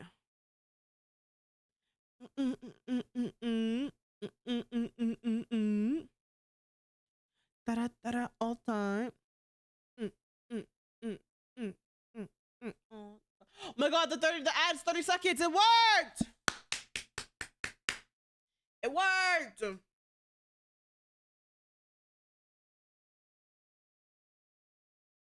Sorry, the reason that I'm so low is because I'm leaning back in my chair. I am gonna skip the macaroni and cheese song this time. It's never gonna happen again, okay? Okay, the 30-second ads work. No more fucking long ass ads during this shit. I will be turning them back up when we have normal streams. But during this shit, I want you guys to have as little ads as possible. All right, I don't give a fuck about ad revenue during these streams. But during the normal streams, you know, mama gotta make rent. So, you know, I'll turn them back up if I remember. But, you know, no one can tell me I'm not the sexiest thing on the planet. They don't live in this body I do. So deal with your jealousy elsewhere. Period. Period. I'm fine myself. If anyone can't see it, then their eyes broken. Yes. Yes.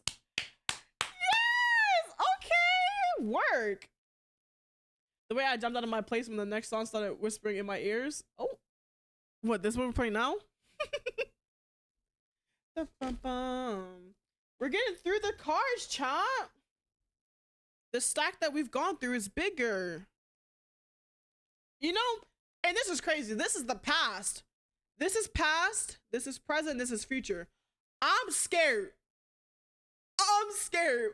Because if these are bad, I feel like the present is going to be even crazier. And the future is going to be hard to answer any of them questions. Because, bitch, I didn't even plan to live this long. You know? Like, fuck. What's your first memory of feeling proud of yourself? Oh, mine's a fight. Mine's a fist fight I got into. I've told this story a couple times before. Mine's a fist fight. Jello. Mine is a... Listen, I will tell this story. There's like, man, so the first fight I ever got into was in middle school.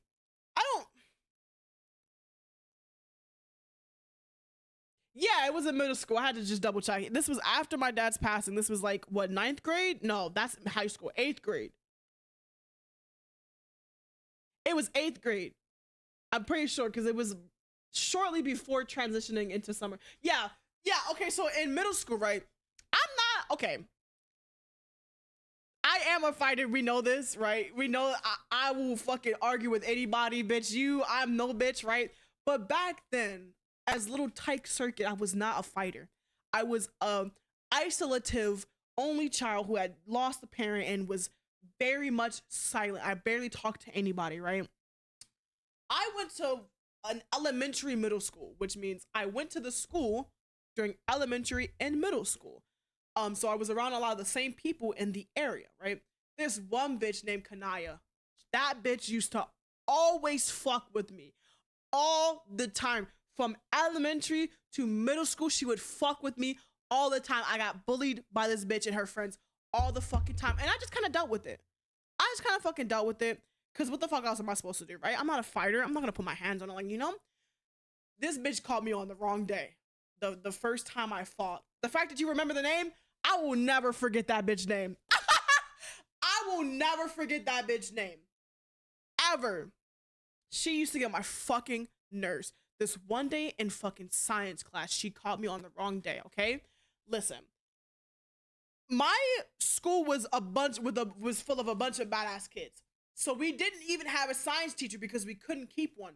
The last science teacher we had was this old white dude with a bald spot in the middle of his head. One of the students threw a pencil and hit him in his bald spot and he quit. And I'm not even joking. He fucking quit. So there would be times where we just literally didn't have a science teacher. We have to sit in there and do our own thing, or just sit in there with a fucking administrator, or sit in there with a fucking substitution or whatever, right?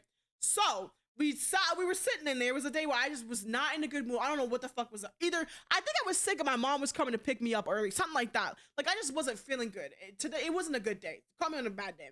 She, from across the room, you guys know those, I'm talking really fast, I'm so sorry, but it's in my brain right now. You guys know those paper, you guys ever make fucking paper? Oh, good night, I'm so sorry. Please get some good rest. You guys know those triangle paper footballs that you used to make? It would flick with your fingers and your friend would have like their hands up like the football goal. Yeah, she kept fucking throwing them bitches at me and I was annoyed and I was mad and it was just, oh! I had this fucking nickname from her in middle school that wasn't my fucking name, bitch, and she kept calling me that and it made me mad. It was ooh. Anyways, right? Anyway, I can't say it without like, anyways, so she was just egging me on, egging me on, right? And she kept saying shit, and then she was talking about me, and just, oh! So I took the literal, and I mean this with my whole heart, I took the fucking science textbook I was looking at, and I threw that bitch at her face, and she jumped over the table, and ooh. Sorry, it makes me angry just thinking about it, because fuck that bitch. I threw the textbook, hit her face, she jumped over the table, I broke the table because I slapped her on the table, and the leg of the table broke, and we were fighting. In the science room. I was proud of myself, and I'm gonna tell you why I was proud of myself. That was the first time I ever got in a fight. Ever. Going to my elementary and middle school, that was the first fight I was ever in. And throwing that textbook at that bitch face, I was on cloud 9. And then breaking the table because I slapped her ass on it. Mind you, I've always been tall. I'm 5'10". Okay, I'm tall. I'm a tall non-binary femme, okay? I've always been tall. This bitch had so much to say, little yap, yap, yap, yap, yap, yap, little yap dog. You know the dogs that have all this shit to say and they tiny? She was small. I don't know what she thought was gonna happen, okay? But, yeah. And then the first thing my mom said when she walked up to me after getting to the school, because, like, sorry, it's just really funny to me. Y'all were fighting, y'all were brawling. Yeah, because, bitch, you got me out there wrong. So my mom was already coming up to the school. She came up to the school, and then all the administrators and stuff was like, Circuit was fighting? Are you Circuit? Because, bitch, I don't do nothing. They never ever had to worry about me. So them seeing me fight was like, so, like, what actually happened? And I told them, like, bro, all this, like, she always messing with me all the fucking time. Fuck this bitch. The first thing my mom said to me was, did you win? I wish she was awake right now, bro. That's the first thing she said to me was, did you win? And I said, yeah, I made a mark in her face with the book. And she said, good. And you know what's crazy? She had a fucking, I talked about this last stream. She had brought this fucking, it wasn't Barbie, but this fucking Barbie, like, dream house kind of thing, but it was in the shape of, like, a trunk, like a chest, like a pink chest. Somebody in here said they had one too. You guys know what I'm talking about. Maybe. So I got into a fight, got McDonald's, and I got a fucking Barbie Dreamhouse play thingy. And I was, you know, proud. I got no consequence. I got in-school suspension because they was like, bro, this bitch don't do anything. She don't deserve to be home for, like, they don't deserve to be home for, like, you know, 3 days or whatever. Headshot? Yeah, I hit her in the head with the book. Marked right under her eye or something like that, around her eye.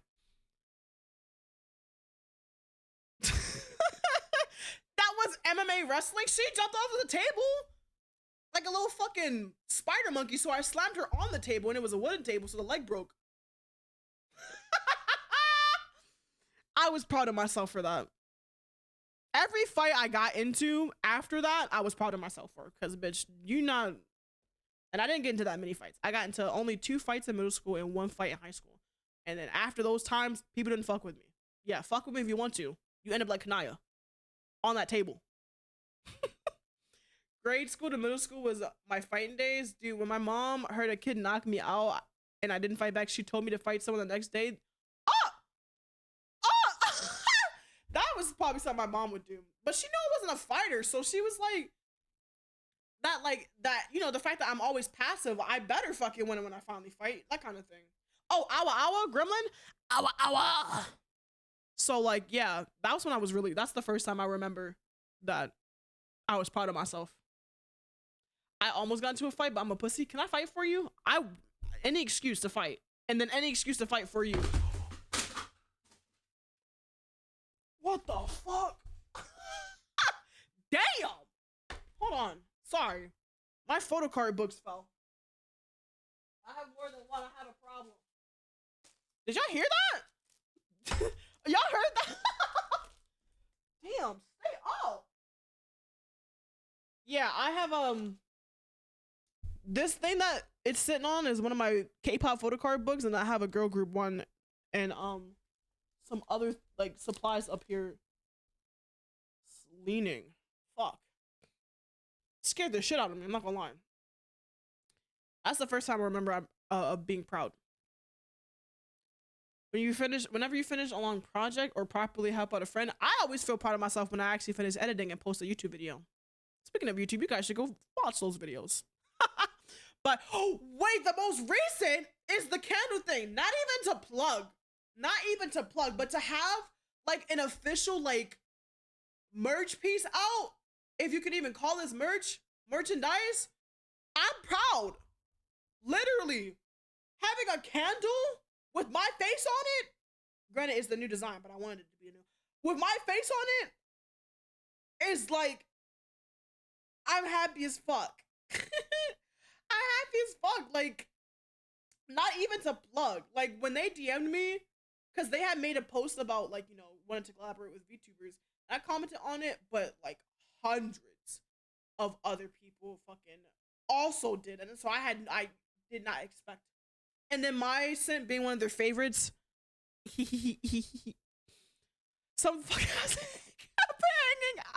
kept hanging out around my car for my friend, and I hated his guts, so I tried being intimidating, but it was embarrassing. I went to go punch him in the face, but saw the superintendent in the back, so I held it back and ended up slightly brushing his cheek. He goes, "Ow, that hurt so much." On the way back home, I was having a breakdown because I looked like a pussy. Oh! I was screaming I should have done it. Couldn't have been me. I would have beat the fuck out of him for you. Fuck the superintendent. We making it big, by the way. Buy the candle. It smells so good. It smells so good. Genuinely, Jamaican Be Crazy is such a good scent. Oh. You got one? Hit me with it.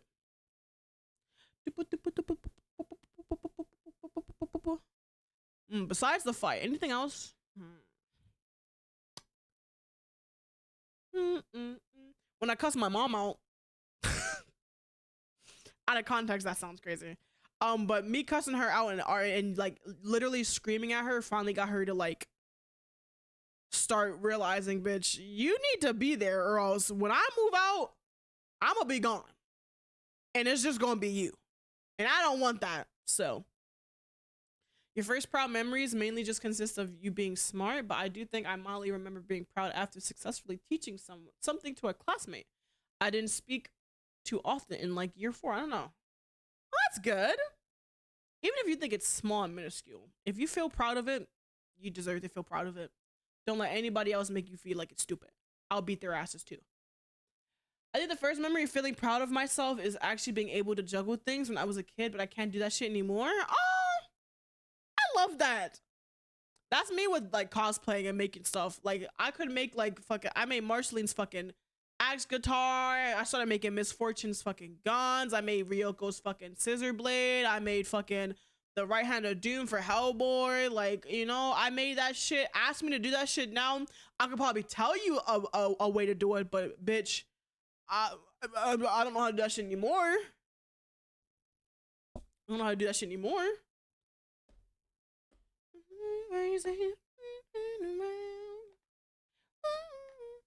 Okay, we're gonna do what, like 3 more? I want to make this go, actually we're gonna go to 3 hours, because last time we did this it was 5 hours and I loved how long it was, but Marvel Rivals, y'all, I really want to play with my friends, so we're gonna try to get to 3 hours. So we'll do probably like 3 or 4 more questions.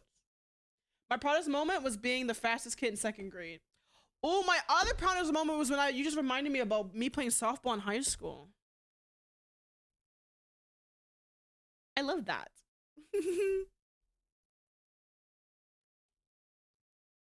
What is the story of your birth? Respectfully, can we skip this? Because I think I was an accident, and I'm not joking. We're gonna skip it. We're gonna put this also in the back, because we'll wait until I can call my mom and ask her. We'll wait until I can call my mom and ask her, because I have hour before I finally go to sleep. I'm so sorry. I don't want this to be like the rest of the short stream. Wait, first time we felt proud of ourselves? I think as a kid, my aunt was obsessed with me braided hair, with your braided hair, and often talked about how she wished she could keep a braid. So of course I cut off 2 of my braids and gave them to her. My mom and aunt were mortified, but they found the gesture ridiculously sweet. Ah! The game is really loud, but did I hear right? You say Marvel Rivals? Yes, ma'am. I was procreated of anger sex because you just installed it. I hope mine's installed. I hope it's installed. I think it was conceived on the kitchen table. I asked my, okay, sir, damn, that's fine. Listen, I asked her before multiple times if I was an accident. I don't know if she thought I was joking, but she never answered me. So, I don't know what that means. So, we're going to skip that and come back to it when I can call her and ask her. What did you feel bad for at the time, but are glad you did anyway?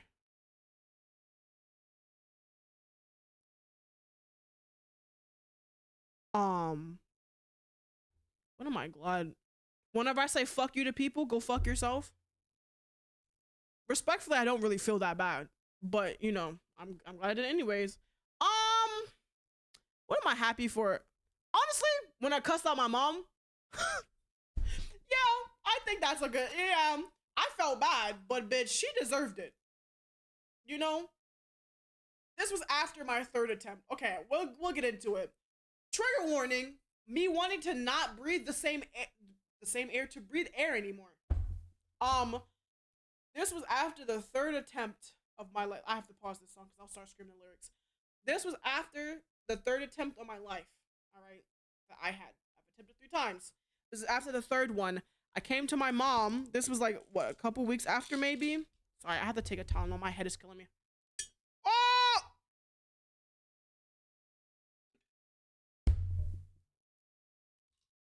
This is after the third attempt of my life. It's a couple weeks after. And she came in my room and she was like, what's going on? Like, what's wrong? Because I hadn't been out of my room for like, what, 2 days or so? She was like, what's going on? I was like, I don't know. I'm just sad. She was like, why are you sad? I'm like, I don't know. I'm just feeling depressed. She was like, here we go with this depression thing again.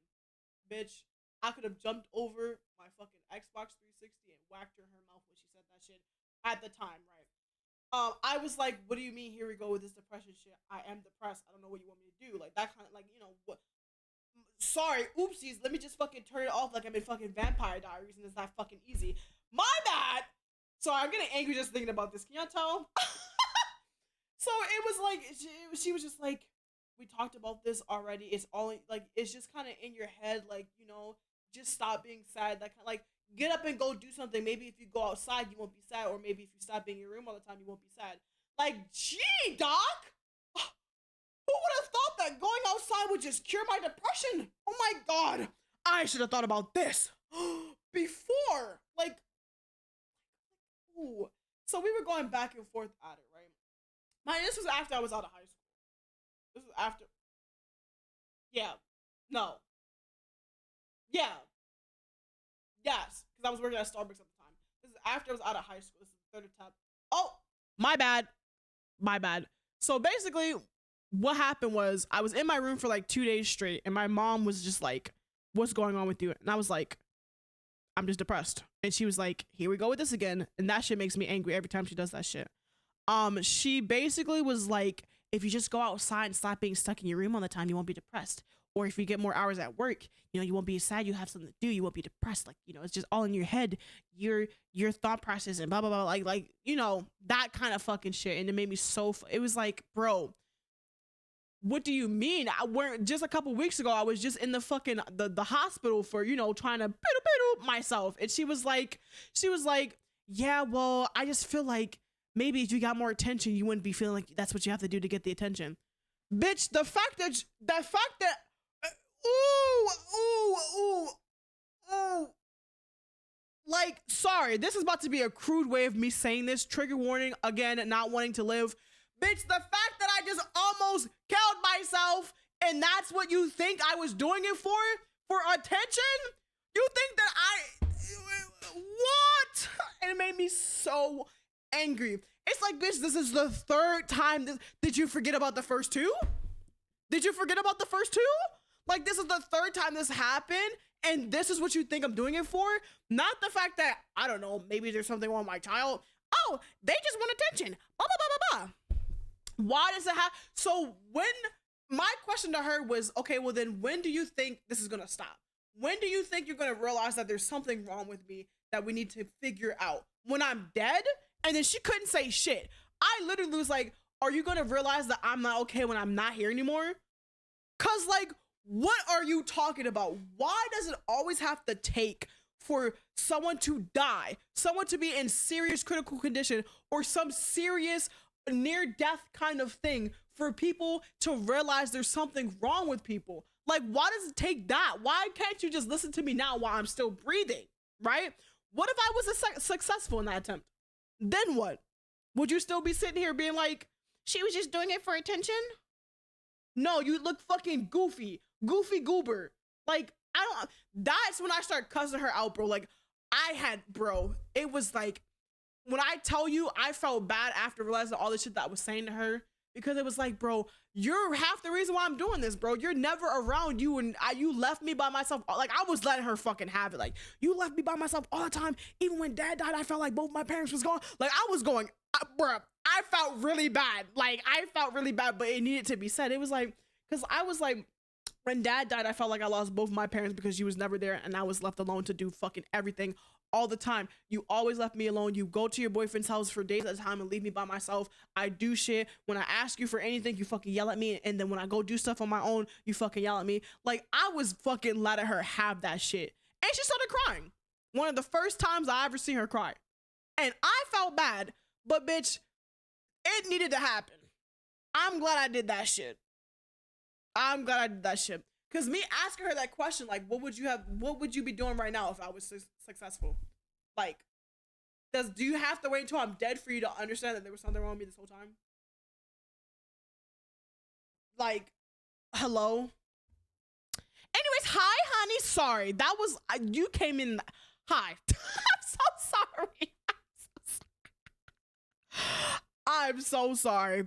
I had to get that out of my system, but that's one of the moments where it's like, I'm glad I did it, but damn, I felt bad. Excuse me. Your mom and family told you as a joke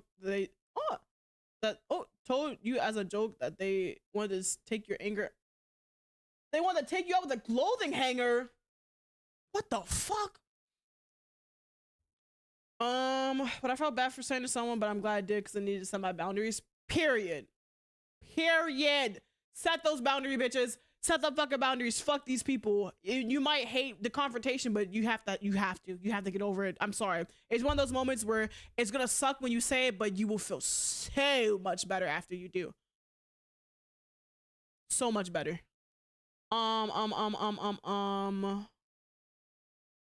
Oh, you have the fuck she mean? Everything's in her head? True. Yeah, me and my mom got into a bad fight and she kicked me out for like a month and I had to leave with my grandmother, so who I didn't like. So when I came back, she came to me crying because some of the stuff you said had been on her mind. Yeah, that's how my mom was too. She didn't kick me out though, but it's like, bitch, it's me and you. But if I would have died, it would have just been you and you would have been sitting here goofy as fuck. So I need you to get it together and realize that there's something wrong before I do it in 4th time's the charm and then you be sitting here sick. I know it's a crude way of saying it, but it's just true. In my situation, of course. Your parents didn't tell me you needed to leave your room more. They passively changed some rules in the house to make it so that if I wanted to use most of the things, I need to interact with my friends and work on my projects outside of my room. It did more harm to you than good. You don't understand how parents in general can come to the conclusion, clearly you were doing it for attention, because genuinely that's disappointing as hell. Yeah, sorry. Me wanting to not breathe is because I wanted you to pay attention to me. But even if that was their logic, right? How do I word this? How would you as a parent feel if your child came to you and said, the only way I think I can get your attention is if I try and die? If you think I'm only doing it for attention, you're still a shitty parent. If I feel like as a child, I have to go to this length to get you to notice me, you shouldn't be a parent. That's insane. Boundaries are very important. Very important.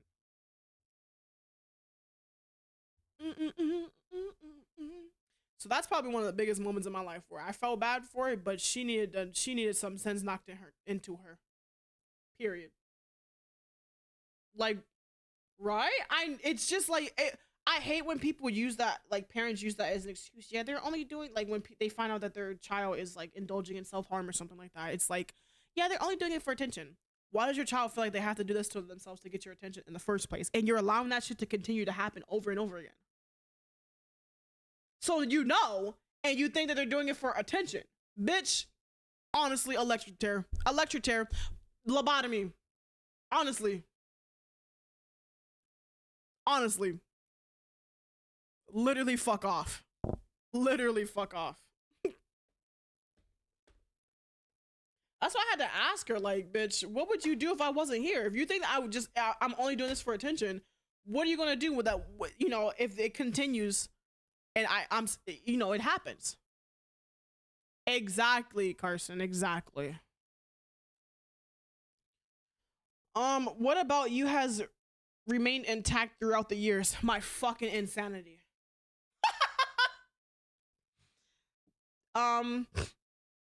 My loudness, even when I'm silent.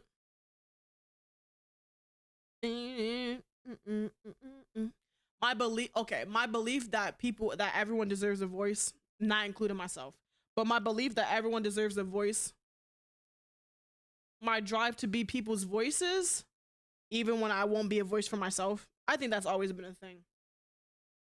Carson's a good example. Cause like, you know, when she doesn't like something or doesn't want to do something, or if someone's fucking with her or something like that, I'm like Rottweiler mode. Like that kind of thing. I feel like that's the kind of friend I am, but that's always been me. My belief that everyone should have a voice. And if they don't think their voice is loud enough, my voice is loud enough, trust. Your weirdness, and that's good. When your dad found out about your SH, he broke down into tears. I heard seeing, so I stopped. Who stopped for him 5 years sober? Yay! Congratulations! I'm proud of you. I'm happy for you. I'm proud of you. I'm happy for you. Wait, what? I'm saying the question is, what about you has remained intact throughout the years? And I said my belief that everyone deserves to have a voice, even if they think theirs isn't big enough. And I said you're a good example, because when someone's fucking with you and you don't want to say something, bitch, I'll say it. I got you. I go Rottweiler mode for your ass. If you don't like something or you don't want to do something or someone's fucking with you, I'm immediately ready to jump down someone's throat or say it for you in a way, because you don't like confrontation. And I don't mind confrontation if it has to do with you. Yes, I'm glad. Yes, look, everyone's proud of you, DJ. I'm proud of you, motherfucker. Your nerdiness, I think everyone should. Too many people, I've noticed too many friends and people over the years have gotten their nerdiness stomped out because of normies. So when I see people being nerdy and weird, I love that. I've gotten better about it, at least in game chat, typing only. Exactly. See, that, you know, that's a W. That's a fucking W. I'm just talking about out of game. Even out of game. Bitch, we could be at a restaurant and they fucked up your order and you'd be too scared to say something. Not I. Excuse me, she said no pickles, bitch. Maybe they're strangers. I love this song.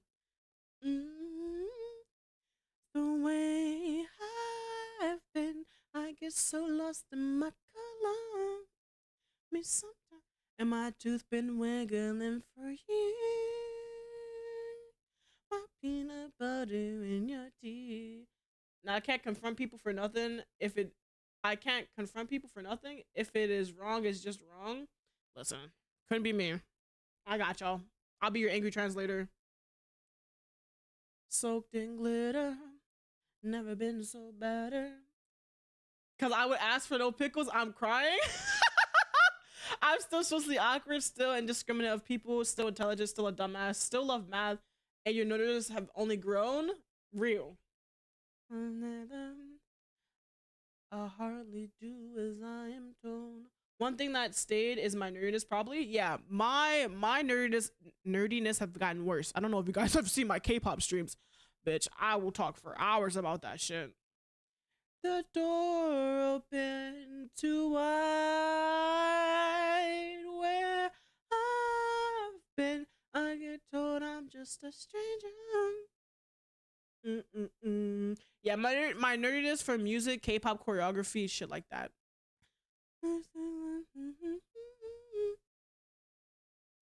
Am I doing wiggling for? One thing that remained for me is my passion. Ooh, good answer. Would someone would probably have to retch out of my heart if they wanted to take it from me, and even still, and even then I'd still fight them for it. That's a good answer. My passion. I think my passion stayed too. Although it's probably a little bit dampened right now, I think it's still there. Anyway, my feathers. Look at me and my leather. The only thing that has remained intact is my nerdiness as well. Bringing up something I'm passionate about, bro. I'm yapping for an hour more. Real. Me too.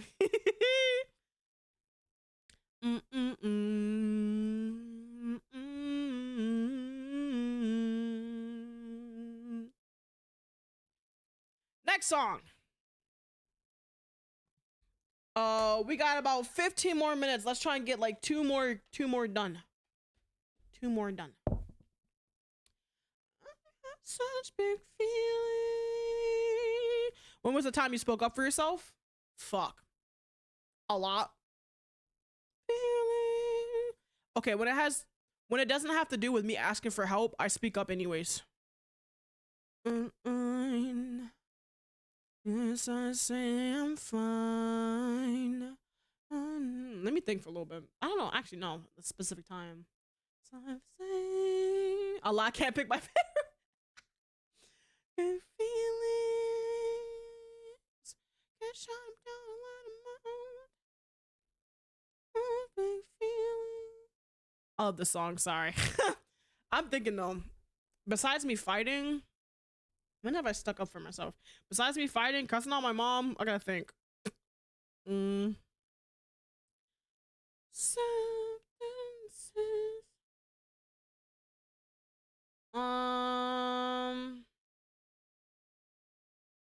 You went to Louisiana and became more racist? What? What the fuck?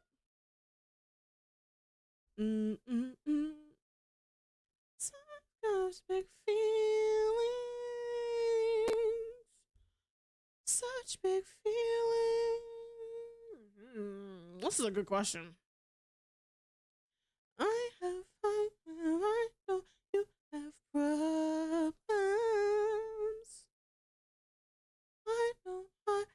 I know you have problems. Bro, I love this song so much. I mean, I speak up for myself a lot though.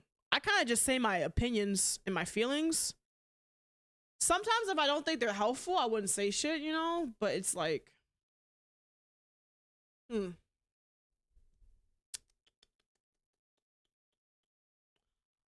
Nah, that's another fight time. Fuck! I feel like in this community though, a lot. You gotta speak up for yourself. I know you have problems, yes, I have problems. I went out mixed and came out Mexican. Back then, during a time period when my brother was in his abusive stage, I spoke up about my little PS3 I had, but you could probably know what happens. Oh, I can think of only one main time, which was destroying my friend in an argument. When they were essentially trying to make me break a small promise to myself, got real mad, aggressive, and a real winner, no contest. I think for me, it's whenever I set boundaries with people. Oh, wait. I just had a stroke. A moment was when I finally like came out and said that my pronouns were like they, them, she. And like, for y'all in chat, okay, my pronouns are they, them. She's only there because I still feel femme presenting. I do prefer they, them over she, but I don't really get fully like I don't know how to explain it. I'm still in that transitional stage of like figuring out myself, but me like telling people to their face that who just actively ignore the they, them on purpose and just keep going with she, me putting them in their place makes me feel very satisfied, because it's like you know, I understand that the she's there at the back, but it's at the back, bitch. They them are right there. Can you like stop? You know? Especially when they always refer to me as girl and never like refer to me as anything else. A femme presenting NB is still an NB. Thank. Ooh, I'm so sorry if that broke y'all ears. Thank you. Thank you. Because I know all these years that people have known me, I've gone by she, her, I know. But like, bitch, not anymore. The fuck? Shit makes me so mad. So like putting them in their place and setting that boundary, speaking up for myself. Bust down. Actually, I don't want to listen to the song. Someone love me. There's no hello. That they them comes first. Period. Okay. Now when we're having a kiki and we're talking shit, you know, and we're having our little kiki moment and shit, I don't mind a little bitch, girl, that kind of thing. But only then. Don't do that shit all the time, because then I'm gonna get fucking irritated. And then it's gonna make people uncomfortable when I have to keep fucking correcting people. How I really feel. How I just dance. And then after a while, you just are blatantly disrespecting me because you just like it would make me less upset if people would just shake it up. Bitch, throw in a they them and then maybe the she, but y'all motherfuckers never fucking shake it up. Exactly. Feel you.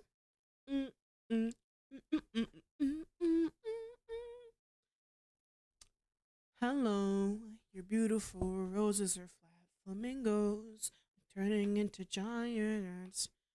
How many knives are in my bag? All right, last one. Who was the first person you? Oh, hold on. What? Who was the first person who saw something in you, and what did they see?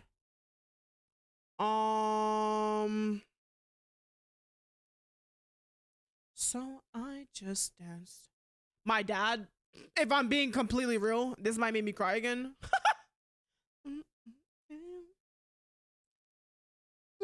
Just gonna throw a random gender neutral term each time for the lulz. And you know what? But spoke up a lot when I started in my teen years, and I became a second parent to my brother's kids. My brother was younger and not reasonable, so would get on his ass about it, and my mom would get mad at that. Real. Not gonna lie, everybody is a they to me. I can't say he, she unless I know. Honestly, I don't think that's a bad thing, because for me, I sometimes just default to they in case, because I don't want to misgender people. And then once I know, then I start using their fucking, you know, their preferred pronouns. But even after people know that I even announced it over and over again that they, them are my preferred pronouns, motherfuckers still just don't give a fuck. So when I start decking people, then I'm a bad guy, huh? Okay. It's crazy. It's crazy. They is easier. But you know, it's only when you don't know, right? I think saying they to people, calling people they until you know their pronouns is fine. But calling people they even after you know their pronouns is misgendering, and it's kind of fucked up. Depending on the person, I guess, but for me, you know, for me.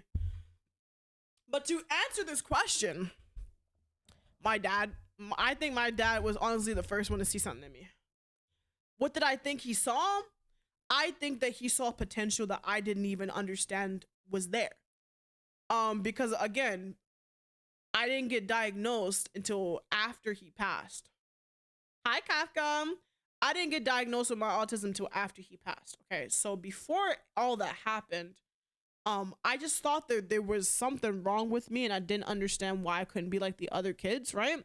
I thought that something was just off and bad in me. I didn't understand what it was, but there was a lot of creativity swirling around in me I didn't know what to do with. So I would just draw and do stuff like write. I used to love writing and reading. But I didn't understand because most other kids loved going outside and doing all these other stuff that I just didn't enjoy doing. On top of like the stimming stuff that I didn't understand. Again, when I was younger, I didn't understand any of these things. But he saw something in me that I didn't even realize was there. And now that I'm older, I wish I was here. I wish he was here to share that with me. So I genuinely think my dad saw the potential in me. and saw that I wasn't a broken child. Nothing was wrong with me. He saw that I was just my own person, and I wish he was here to see how I've grown into being, even though I'm still going through it. But you know, if that makes any sense, I'm kind of just yapping. Just kind of yapping. When I hit you with a two-piece and a two-piece and a drink, you gonna know my pronouns, period. Exactly. If I know the pronouns, I'm gonna use the pronouns, but if I don't, it's they city, real. My parents, when they see greatness, they see greatness in all their kids, no matter the turbulence, and I agree, my siblings can do all amazing things, and I'm proud of them. My dad, this ADHD was generational, and he probably passed that shit to me like a family heirloom. That's fucking funny. Pass this to me like a family heirloom.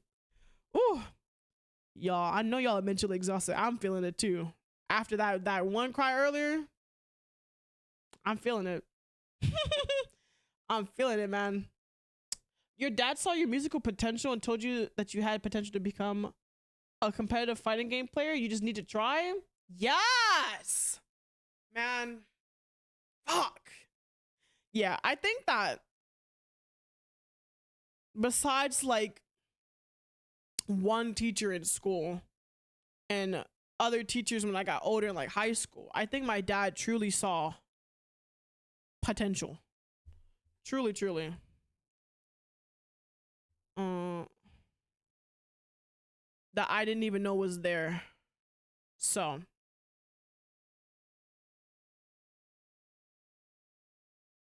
oh, this song is beautiful. I just want to listen to this real quick. Sorry.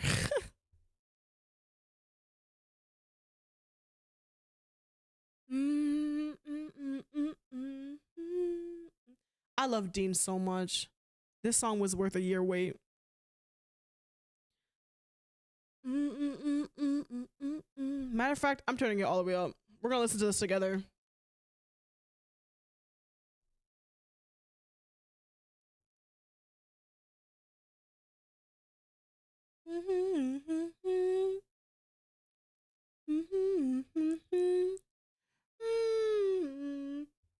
Wait, I'm gonna pause to read this.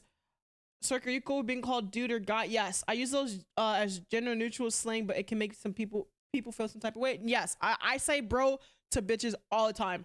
I say bro and all that. Yeah, I'm cool with it. I promise. Thank you for asking, though. Come back to earth. Don't think too much.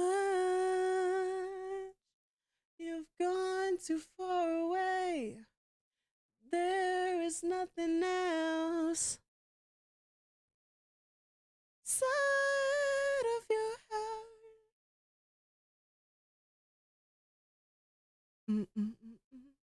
Your Wi-Fi's about to die, so you can download more revivals. I have to see mine and download it. Sorry, guys. This song is so beautiful.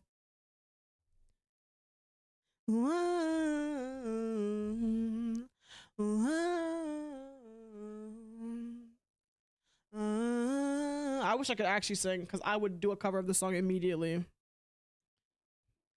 Back to earth. Don't think too much. God, this song made me cry the first time I listened to it.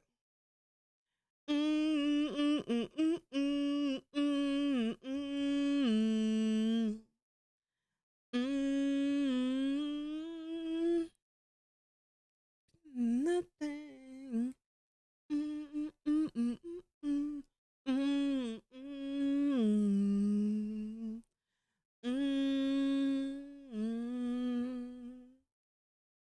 God, it's so beautiful.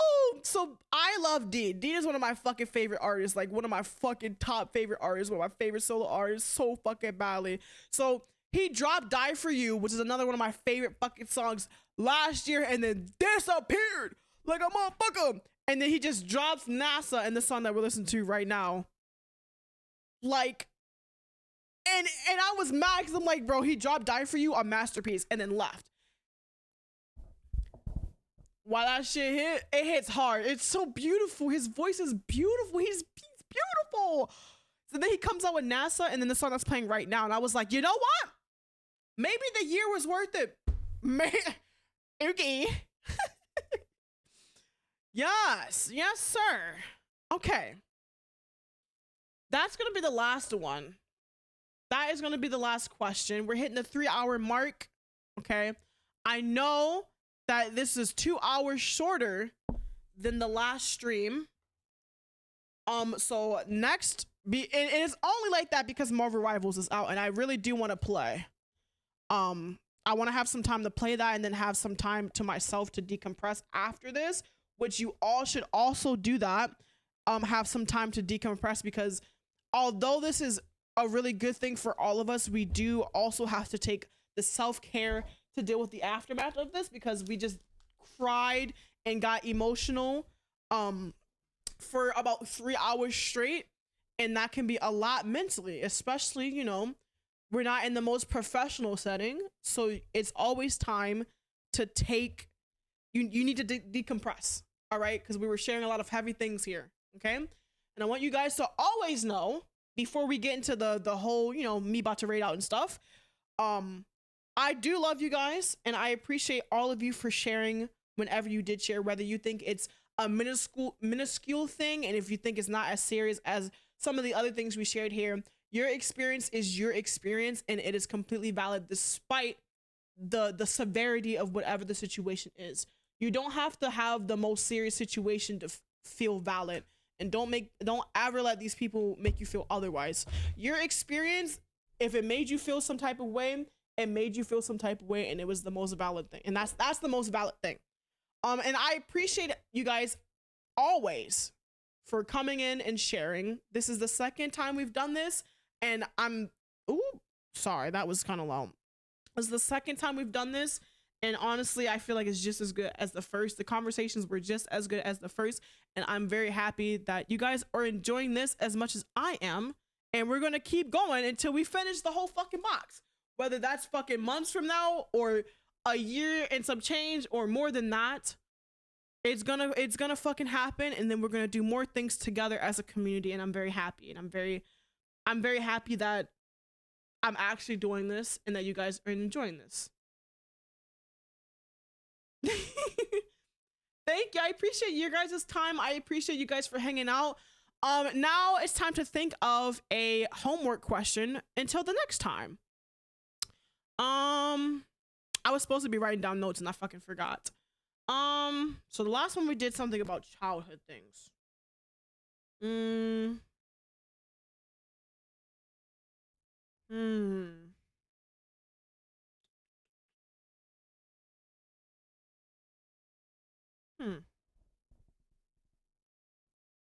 know what? This is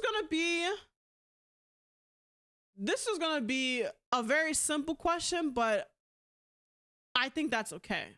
I want to know what you guys truly wanted to be when you got older, when you were younger. Oh, I'm not going to sleep, Alexa. Fuck off. Because level 1 is about the past and about our younger selves. So when you guys were younger, what did you guys want to be when you grew up? It could be as fucking cringe or as non-cringe as you want it to be. That didn't come out right. Not cringe. If you think it's cringe, share it anyways, is what I meant to say. I don't give a fuck. Share it anyways. But what did you want to be when you grow up? And if people are in the Discord server, there is a channel called HoneyComb Hideout Homework. I will put the week questions, or HoneyComb Homework. I will put the questions in there for people to see. This is going to be week 2, okay? You think you remember that? Well, you have time. We do this like every other week. I think this one was last week that we did. No, it was the week before. So I'm trying to do this like every 2 weeks instead of once a month, because I really enjoy this. So you don't think you ever had an idea of what you wanted to do? Well, this gives you something to ponder on until the next time. The next time won't be next week, but the week after that. Actually, wait, we're supposed to do it at the beginning and end of the month. So the end of the month is New Year's and shit. So we'll see how the dates are going to come out. I'm obviously going to, post way before. Oh, I have this planned. So we'll see how the holidays are and stuff like that. But what did you guys want to be when you were older? If you had a specific career path, something you want to try, and we're gonna pick someone to raid.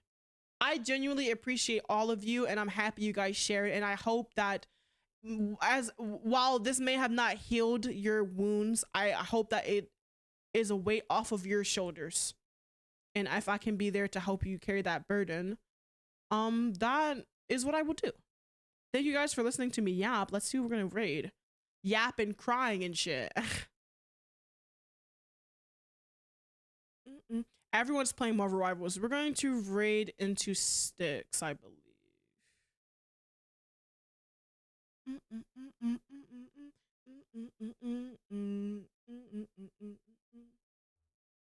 Yeah, we're gonna raid to sticks. They're playing Marvel Rivals. It's time for me to make sure mine's installed. Okay, so slash raid.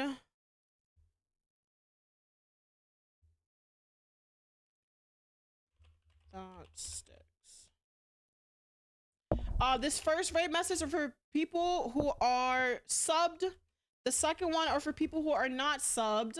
The next stream is probably gonna be tomorrow. I said we were gonna do the Cobblemon mod for Minecraft, but depending on how I feel, it will either be Cobblemon or Marvel Rivals. It just depends because I really want to try it out. So I don't know what time it's gonna be. Probably 5 or 6 p.m. ish because I wake up late. So if you're in the Discord server, you get pinged when I go live, and if you follow me on Twitter, I tweet before I go live. I didn't do it today, but you know, normally I tweet before I go live. And I love you guys.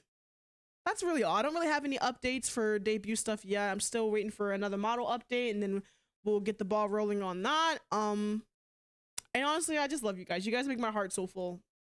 And I'm glad that today was another good honeycomb hideout. And remember to decompress, drink water, take care of yourself. And reminder, you are worth everything. You might not feel it, but I feel it and I see it.